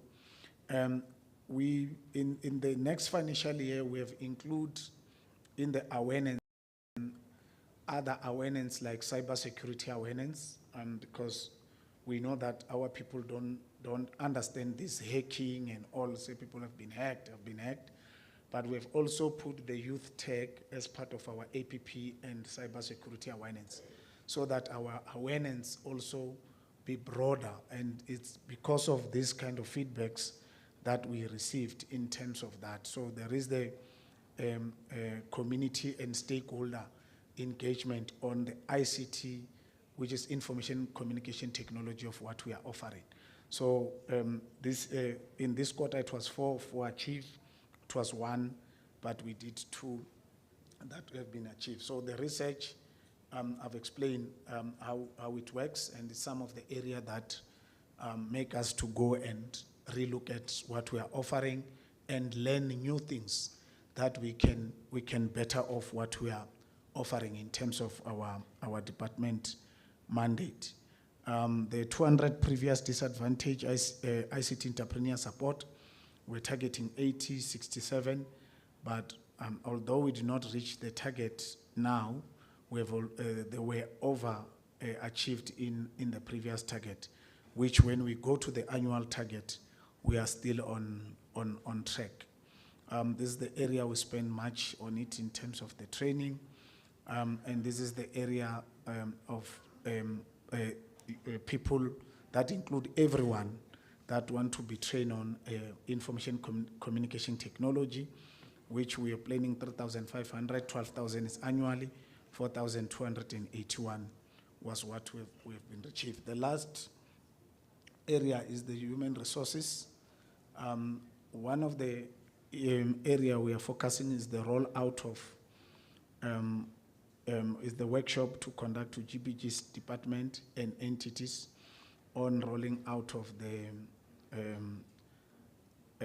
connectivities, particularly focusing on teachers and nurses to access their payslip and do other ICT thing through technology than manual. So this is the area in which we are also have to draft a catch-up plan, because when we're doing the performance management development system of this, there was some alignment that we need to do that come from a Department of Public Service. So we're a little bit behind, but there is a plan that we've put in place to ensure that come the end of the financial year, we're able to deliver in this area. There is a mandate that we received because we still have other responsibility to pay the salary, to pay staff, and that are injured, to inboard them when they join Gauteng department, and that come from different departments. So we've given ourselves 95% of that mandate received. That must be processed in time, and then our time is 99%. So this other area is just an overview explanation of the performance data and the other area that deal with. In terms of our DDM infrastructure support, it comes from the rollout of Gauteng broadband network. So that's how we come, because it cut across, we work with different municipality and different department. This is just the finance, breakdown of finance to say what was the total allocation, what was the actual spend, and then what is the year-to-date spend in terms of the different programs in terms of the spending. And this is some of the things I've already explained in details. And this other is that department mitigation factors and the achievement of overall department procurement percentage with what we are implementing. So the goods and services in terms of the orders that we have received and invoices that we are processing on a daily basis, quarterly and monthly basis, and those that are outstanding that we need to process in line with our financial mandate. So I think this is just a graph, Chairperson, in terms of the invoice, October, November, December, and which one were paid within 10 days, which one were paid within 15 days, and which one were paid within 30 days. So we categorizing it in 10, 15, and 30 days, and in terms of the total number of the invoice that we have received. This is the resolution and petition that we have received, and the due date of submission to the committee in terms of what the committee has requested, better off responding and to make sure that the committee work in time from us. Total number of resolution received from GPL during the quarter is 10. Total number of resolution responses due to GPL during the quarter 10, and total number of resolution responded and submitted back, it's 10. This is the public department e-panic button when we're raising awareness and educating the public, assisting the public to download and to use the e-panic, and ensuring the safety and well-being of the citizen. Youth Tech Expo, we had 5 in a year, which is 1 per corridor due to financial budget we have, and those is to educate youth about ICT skill, to address the challenges of the youth in the province. This is the dates where we had this e-panic. You could see in Kuruleni we had George Cock, we had Rodiport City Hall, Mohali City, River Square Shopping Center, Anglican Church, Impelling Community Hall, Union Building, Miles Drift, and Wipatong Community Hall, with the date in terms of the e-panic. Entlanzeni Hostel, Sunkop Community Hall, Alala Community Hall. In terms of that, the gender in GOD, 31%, 0 military veteran. So this is the review of the Q3 of the support of GOD, including the 16 days of activism program. So I think, Chairperson, this is the overall summary. The last one is just total number, is the human resource capacity.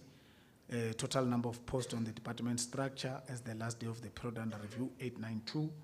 Total number of posts currently filled as the last day of under reviews, 768. And total number of the vacant posts at the last day of the period is 124. And then the total number of acting positions, 1, and total number of termination, 9, and total number of new employed during the period, it's 4. We've got 45% of our female or women in senior management position, and 47 on the middle manager position, and we've got 4.1% of the people with disability. I think I will and I don't know whether I should do the questions emanated from Q3 report. Okay. So there were questions that were sent to us from Q3 report. The first question was that the department planned to spend 7% of procurement budget on company owned by people with disability, but only 1% was achieved. It was reported that the underperformance was attributed to most of PWD supplier not responding to RFQ, while other contact details were not updated. What measure are put in place to ensure the department will improve? So one of the measures is that the Gauteng Provincial Treasury issue a categorized central supply database to all departments to assist in meeting this target. The central supply database is clear categorized with the target that needed, particularly in relation to designate group and other priority area. So, but we had, as I said in the past, Mr. Tebekuli is back, we had a session where we targeted this group, we had their data, we went to the 5 corridors, and this worked better. So I think in enhancing this in the new financial year, we'll also go back to that strategy and look at how we can assist and check again, because we're able to assist in other areas. But we'll in improving this, because it's not only us, it cut across. It's reported that the underperformance is attributed to limited access to health facility and school site after hours and weekend. Given that the department experienced the challenge in the past, what could have been obsolete to ensure that the established remedial action yield the optimal results? So the obstacles that remain are the lack of security at school to provide access for after hours and weekend. The best time to operate within school is after the learner have left the school and the classroom is empty. Therefore, there is minimal time during the day to build the site after hours and weekends. There are important time frame. These are important time frame. eGov needs to strengthen communication with the Department of Education, and that the school to allow for work to be carried out after hours and on weekends. Many sites close at around 4 and are not open at all at weekends. But we also held a session with all SME that have been appointed to roll out this, to understand what are the issues that they are coming across them in community, and what are the area that we can do. So we agree that we're going to elevated this to setting up a war room, which will sit weekly to include all stakeholders to ensure that the process is efficiently implemented, and that the work that has been provided to SSM is managed with oversight from joint venture. Additional intervention will include increasing the number of SSME per corridor to accelerate the delivery. The increase of number of design approval sessions to ensure that site design are corrected, accurate, and that the design are approved timely. So we have already begun with the work. As I said yesterday, we had a session with CETA. We are having a session next week with CETA and JV and ourselves, so that we even align in terms of the target that are before us for the new financial year. The department plan to have and to put what are the gap results in is so I think in terms of the access to site clinic, no access after 4 and on weekends. 15 sites were on hold due to community issue in Tshwane, and the buildings start closer to the end of Q3. No access to school before and access is granted. The most common issue that came across with the session, the SME, was communication and process issue across the many stakeholders that are involved. This will be addressed by establishment of GBN. Innovation, we have submitted a list of completed sites with the details as per requested by the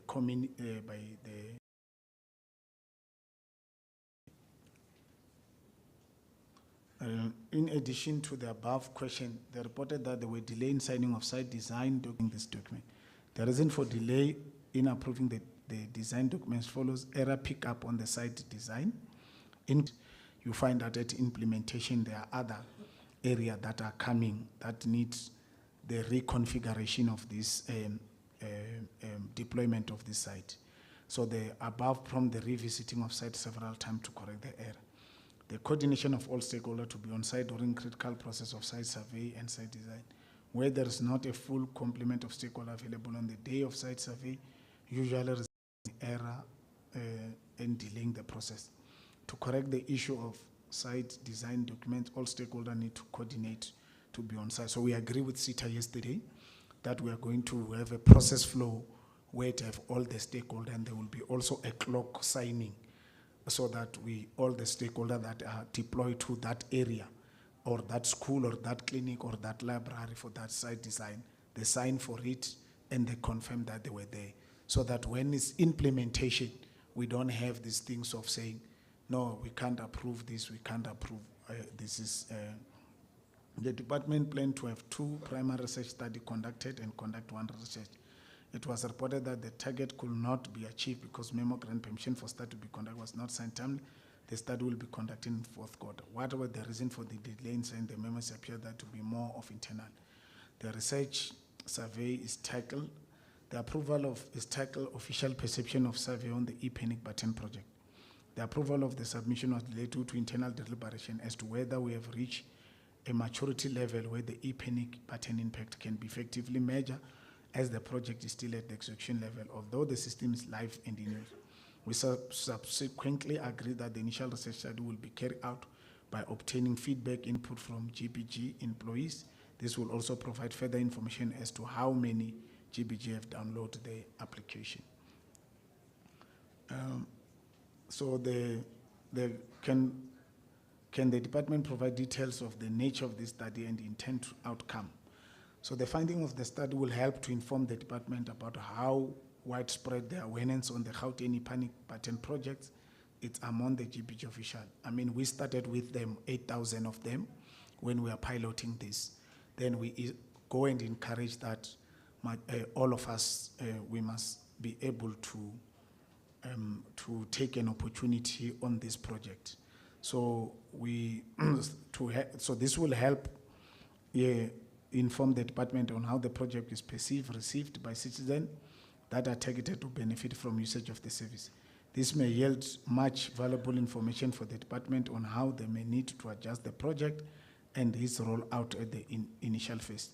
I mean, lastly, the data collected this initial phase of the project may be compared with the data that will be collected at later stage of the project in order to determine how the awareness, the download, the usage, and the satisfaction level of the project fare in the province over the years. A questionnaire has been developed as the data collection instrument to be used in the study. The questionnaire is created on Microsoft Forms and circulated through the same tool. It has been circulated to identify research subject through email.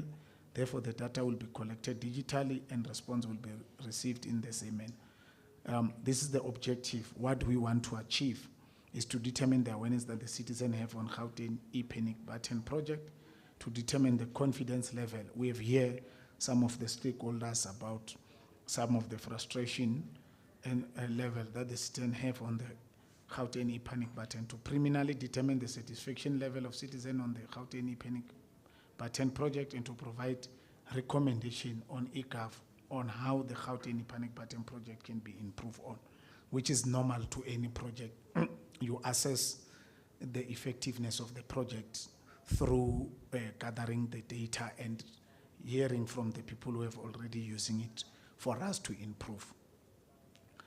Regarding underspending under Program 1, the department reported that the unpaid G-Fleet invoice for July, October, November results in the underspending for the quarter. Given the commitment to pay service provider within 10 days after the receipt of invoice, what would have been the reason for delay payment of this?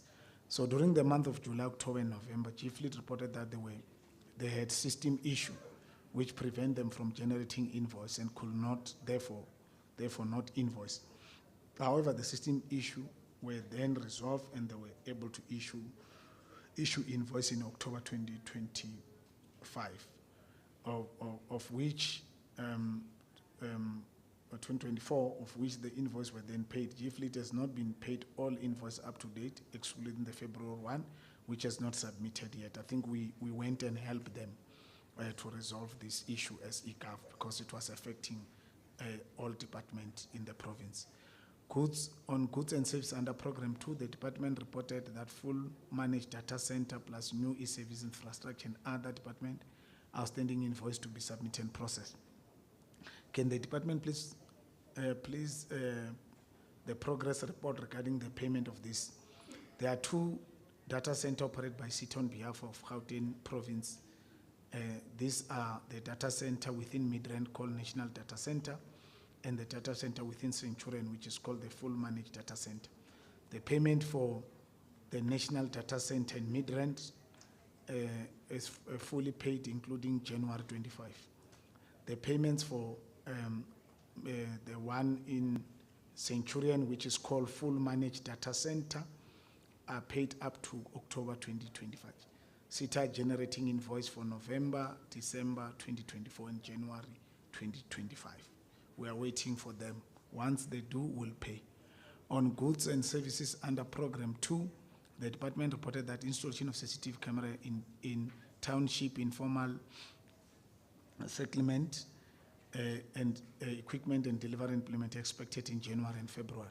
Can the department please provide the portfolio committee with the progress report, inclusive of the exact location where this installation will take place? The progress report of the implementation of CCTV cameras attached as annexure CCTV progress. The list of camera and location attached as annexure CCTV locations. Question number 8, the portfolio committee note with concern that the vacancy rate at the end of third quarter is at 13.9%. How will the implementation of Circular 49 of 2020 impact on the department aspiration of achieving 92% of field posts by the end of the fourth quarter, given that this circular has already affected the appointment of people with disability during the quarter under review? The implementation of Circular 49 has had a significant deterrent impact on our department, severely hindering our ability to achieve 92% target for field posts. Recruitment process experiencing substantial delay because of this circular, and as a consequence of ongoing employer resignation, our vacancy rate has escalated to alarming 14.46%. A critical stipulation of the circular mandate that any position must undergo job evaluation process, which was only introduced late last year. Currently, only the Office of Premier has access to these systems, and the support is stretched across the entire province. Further, exhibiting the delay, we escalate this concern to Premier in February 2025, and since then, we have at least received results of 2 senior manager positions, DDG ICTSS and Chief Director of Human Resources. These vital roles are expected to be advertised within the current financial year and filled by the first quarter of 25-26. Office of the Premier and Department of Public and Service Administration must address this challenge urgently to ensure that our department can operate effectively and meets its staffing obligation. If not, we will not be able to achieve the 92% targets on employment. Question number 9. The department plan to have 7,500 panic button download and download 21,203. The overachievement was attributed to the collaboration with Ward Council in all 5 regions and the increase in community visit and participation, which lead to additional downloads. Given the demand of the service, what has been the average turnaround time response on the service? For an example, emergency relating to crime and health. The overall app download is 102,438. The security average response time is 21 minutes, and the medical average response time is 14 minutes when people using this e-panic app for requesting assistance. Thank you very much, Chairperson.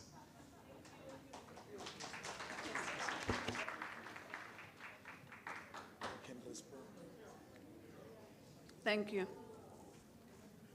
Okay. So that was quite lengthy, but also detailed. We've gone through the performance report, but also some of the questions that we had asked to the department. Because of the time constraints that are there, I'm told that lunch is already ready. So we're going to allocate at least only 15 minutes, let me say 10 minutes towards this, so that we don't go further and then you end up compromising on the lunch that you'll have. But that's not to say that let's not have any comments or questions that colleagues may have, because we, at least from the committee side, need to make sure that we are able to go through these reports thoroughly. And then we'll allow the remainder of the time will be for that session that the department will have with you. That shouldn't take long. But we're leaving that right to last, because I'd like us to conclude the committee's business. Okay, from committee members, is there any additional question? Because I know we had gone through some of the questions that were there, but if there's any that you feel need to be expanded on or an additional question? Okay, we'll start with Member Smith and then you'll follow. Okay, thank you very much, Chair. My follow-up question will emanate from the question of CCTV cameras that are deployed. I want to find out from the department, in terms of installations of these cameras, what actually do they consider? Because I've seen that in terms of the report that you are given, all corridors are covered except for the eastern corridor, which is areas like Tembisa, Katoras and Kaduza. So I just wanted to find out, because I believe these are areas where there is much higher crime rate. So if the department can elaborate on that. Thank you. Okay, thank you. Member Miso. Thank you, Chair, and thank you, Member, for raising that question. That was one of my questions that I wanted to get a sense from the department. And also just to check with the department, because the statement has came up twice in regard with Eguruleni. It has indicated that by the end of 30th March, the connection it will be completed. I just want to understand, 30 March lo esikhuluma ngayo, 30 March lo wakusasa, 20 March lo wakusasa or one next year. I just want to get a clarity on that one. And also just to get exact spot of where the connection is at in Eguruleni, but I understand that the chairperson requested that to get that information in all the, including this one that we have. But what I want to indicate to our stakeholders, chairperson, is that thank you very much for the fruitful participation that we engage on. And We'll note that as we are here as the members of the oversight, we are not serving on eGov only, but we are serving further to other departments. I take note on issues of libraries that were alluded to. And I would also, perhaps while they are busy with a panic button, those who have issues of library, because I'm serving on sports or on SREC, perhaps if they can indicate the area so that we then as an oversight we can go and do oversight and to check also issues of the, it has been indicated that there's a issue of books that are outdated that need to be delivered, Chair. I think if the person that has raised that concern can, and we really want to appreciate the commitment of our stakeholders to come and be with us today robustly as they did. And also just to thank the department on their presentation.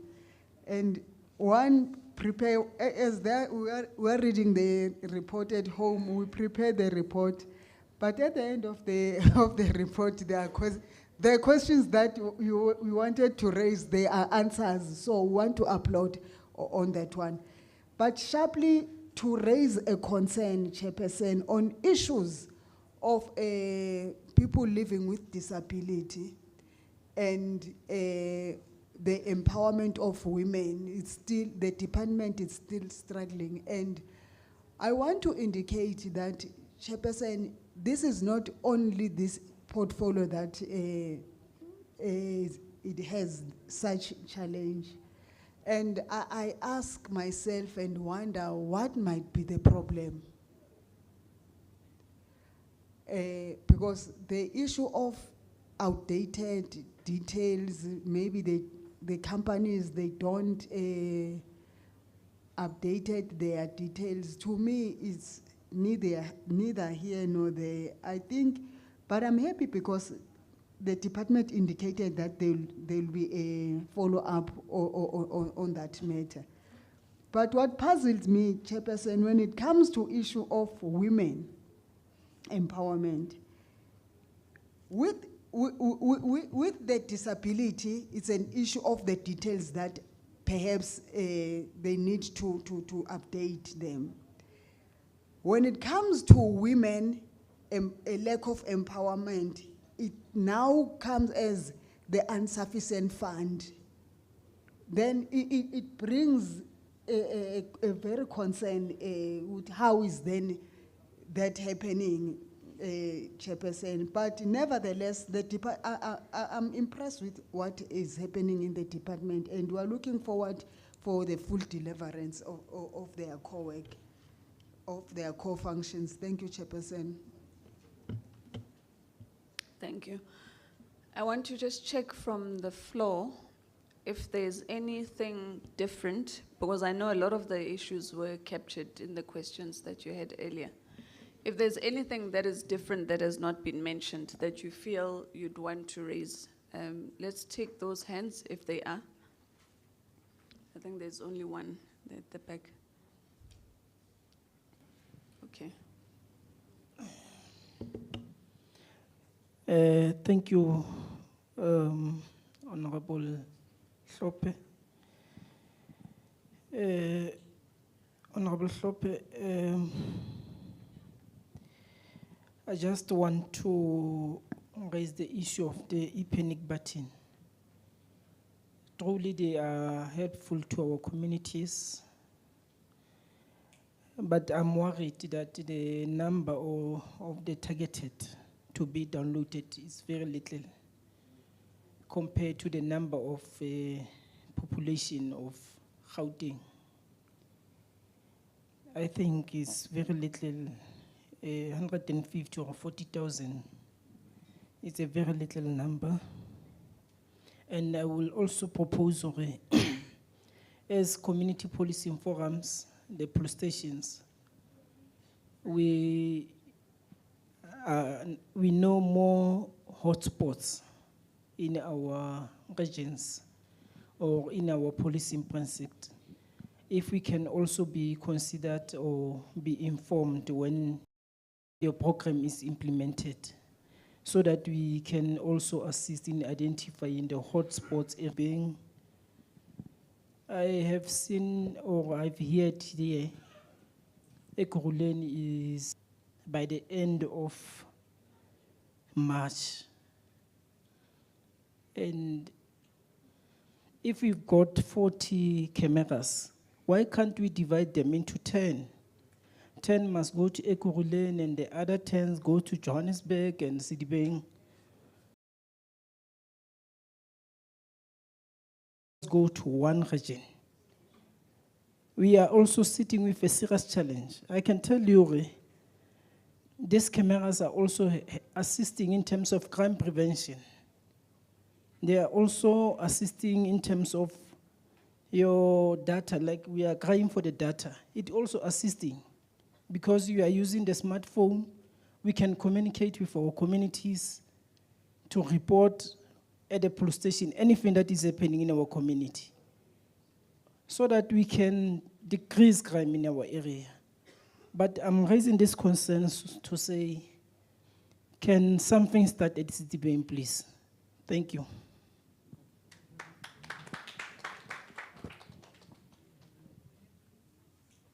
And then it's just these two hands. Ngiyabonga.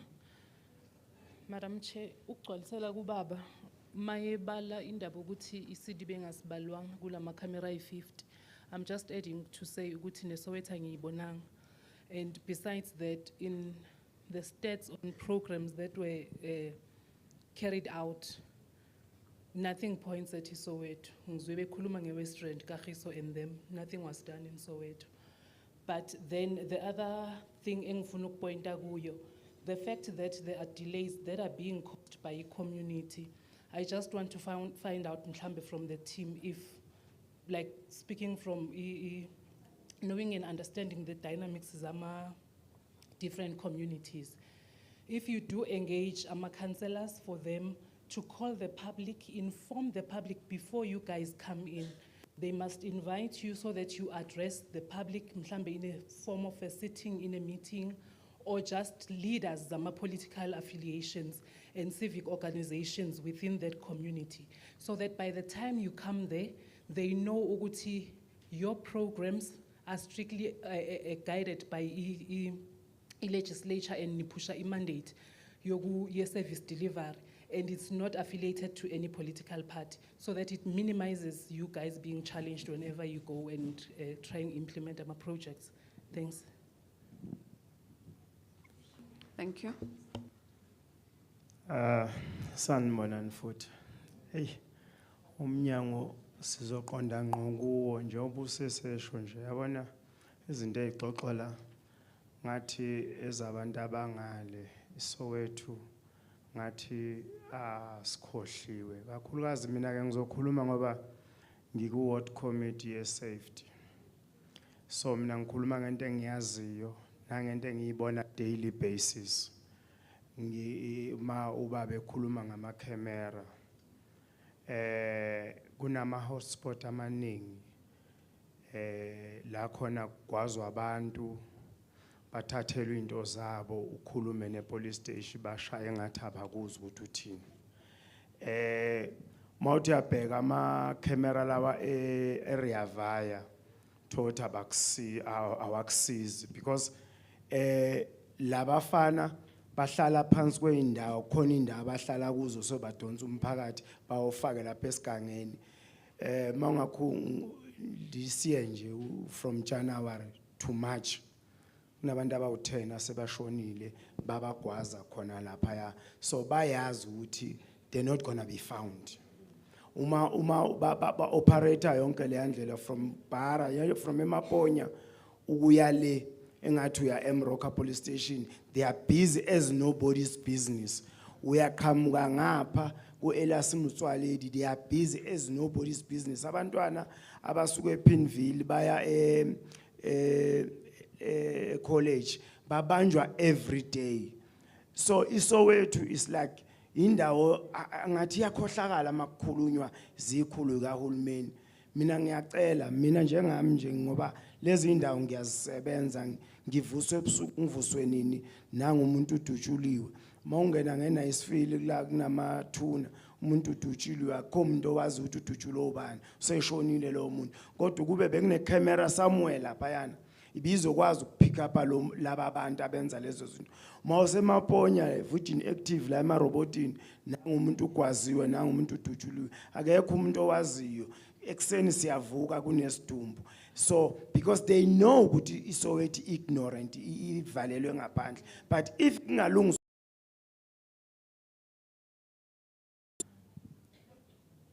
and then ubugebengu bungehla. Mawungahamba manje eSandton is very not coming in suburbs now. They are doing crime in location because they know nathi thina abantu esidila ngalobu bugebengu. Ngoba manzo ke nihamba nokhuluma nama yiba abazi ama hotspot obugebengu ukuthi akuphi. Ngiyabonga. Okay, thank you. I am not to be between head of strategy, and one thing that one can say is that 3. So that means there is a bit of a change. The CCTV camera, what get us to say le camera iagopi list, and that list says here is a hotspot based on the numbers. Then we go and plant a CCTV camera. So obviously, you might find the statistic is of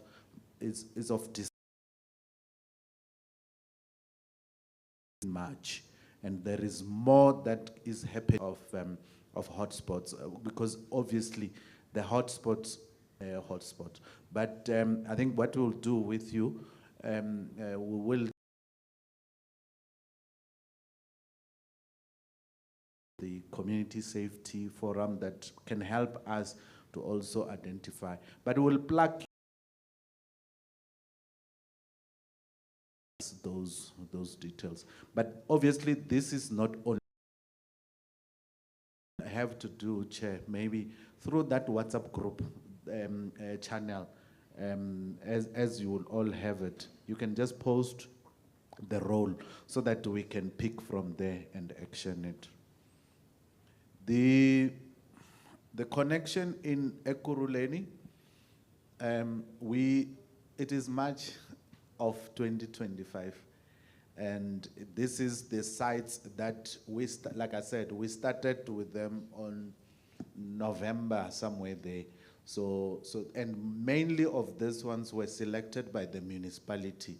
Municipality saying we have clinics that do not have network. That is also impacting on the officials in the clinics, where for officials to send communication to other clinics, they have to use their personal data. Performance numbers are coming from. The one thing that I like is when someone raises a problem and advise on the possibilities towards solving the problem. So there's a saying that 150 downloads is little. And how do we make it more? We make it more, you invite us through that channel. If there are events that you want us, we will make it, we'll see that we align with you. So, and I can safely say, when we go to those events, we come with our mobile devices so that you are able to download the ePanic app. I can safely say we want that. We want to come and be with you and make sure that we reach the numbers. So the suggestion, it's very much welcome. It is also getting us to get to the numbers that we definitely know. The province has more than 10 million citizens, and definitely 150 is little, but working with you, that can get us to the number that is very much appreciated by everyone. So the cameras, maybe it's just that, yes, the structure of reporting is different from the project structure. Each and every corridor does have cameras. In the, since Q2, we targeted about 500 cameras, of which these 500 cameras, they are being deployed 100 per region. Whether it's Sidibeng, we're there. There are numbers that are saying this is for Sidibeng. The unfortunate part, citizen and members, that it is also difficult for us to always do is to point where our cameras are, because it's a security risk as well to just say here's a government camera, because there are those that vandalize them, there are those that make sure that they move away from a point of our camera and go deal with the issues somewhere else. So we in the last 6 months, our target is 500, of which I can safely say we have already done more than 250 of the 500. And thank you. Okay. All right. Okay, I believe we're fine. All right, thank you. And I hope this session has been very informative. I'm very worried with Mangatate Yako, then someone else will also want. So let's be fair. Okay. But Masmonge, at least to our community members for coming.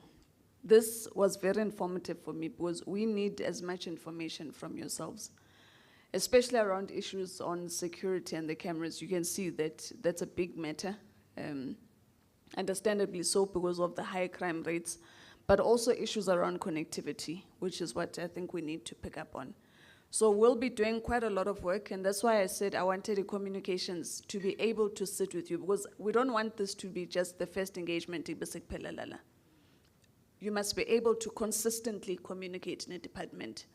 So I don't see your comms colleagues, but if they can get themselves ready, because we're going to finalize on the other agenda items, but then they will take over to have that engagement with Umpagat. But the point is that they must make sure that you're on that WhatsApp group channel so that you're able to see what the department is doing.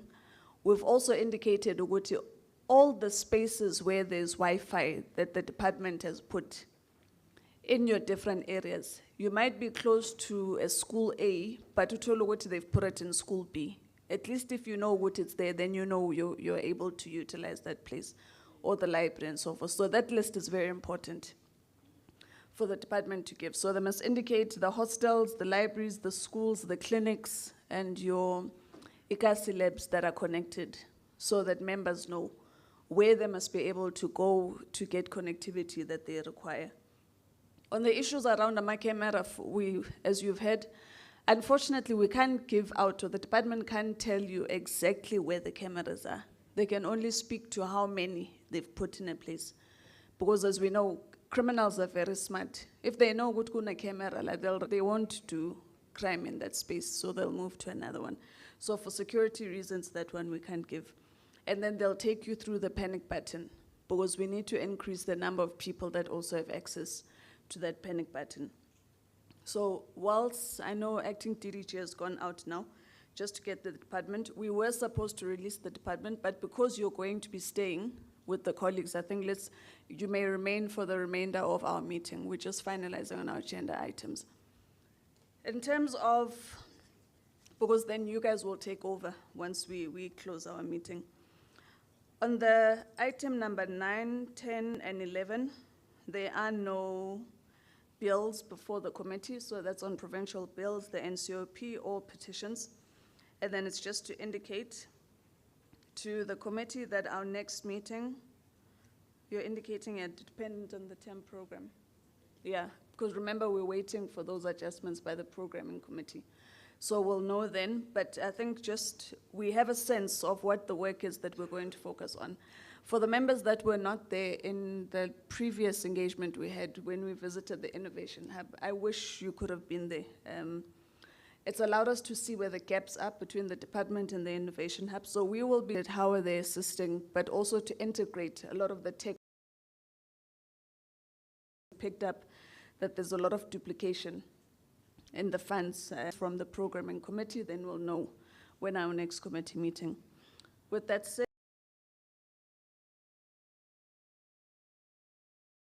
formal proceedings of the meeting, but will allow members to stay with the department and members can go off to lunch. 5 minutes, ne? So we will leave so that Siwazi won't share with the department so they take you through. Bengicela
Good afternoon, everyone. Can I please have your attention for just 2 minutes of your time? Ke a utlwa kgale? Okay. Ladies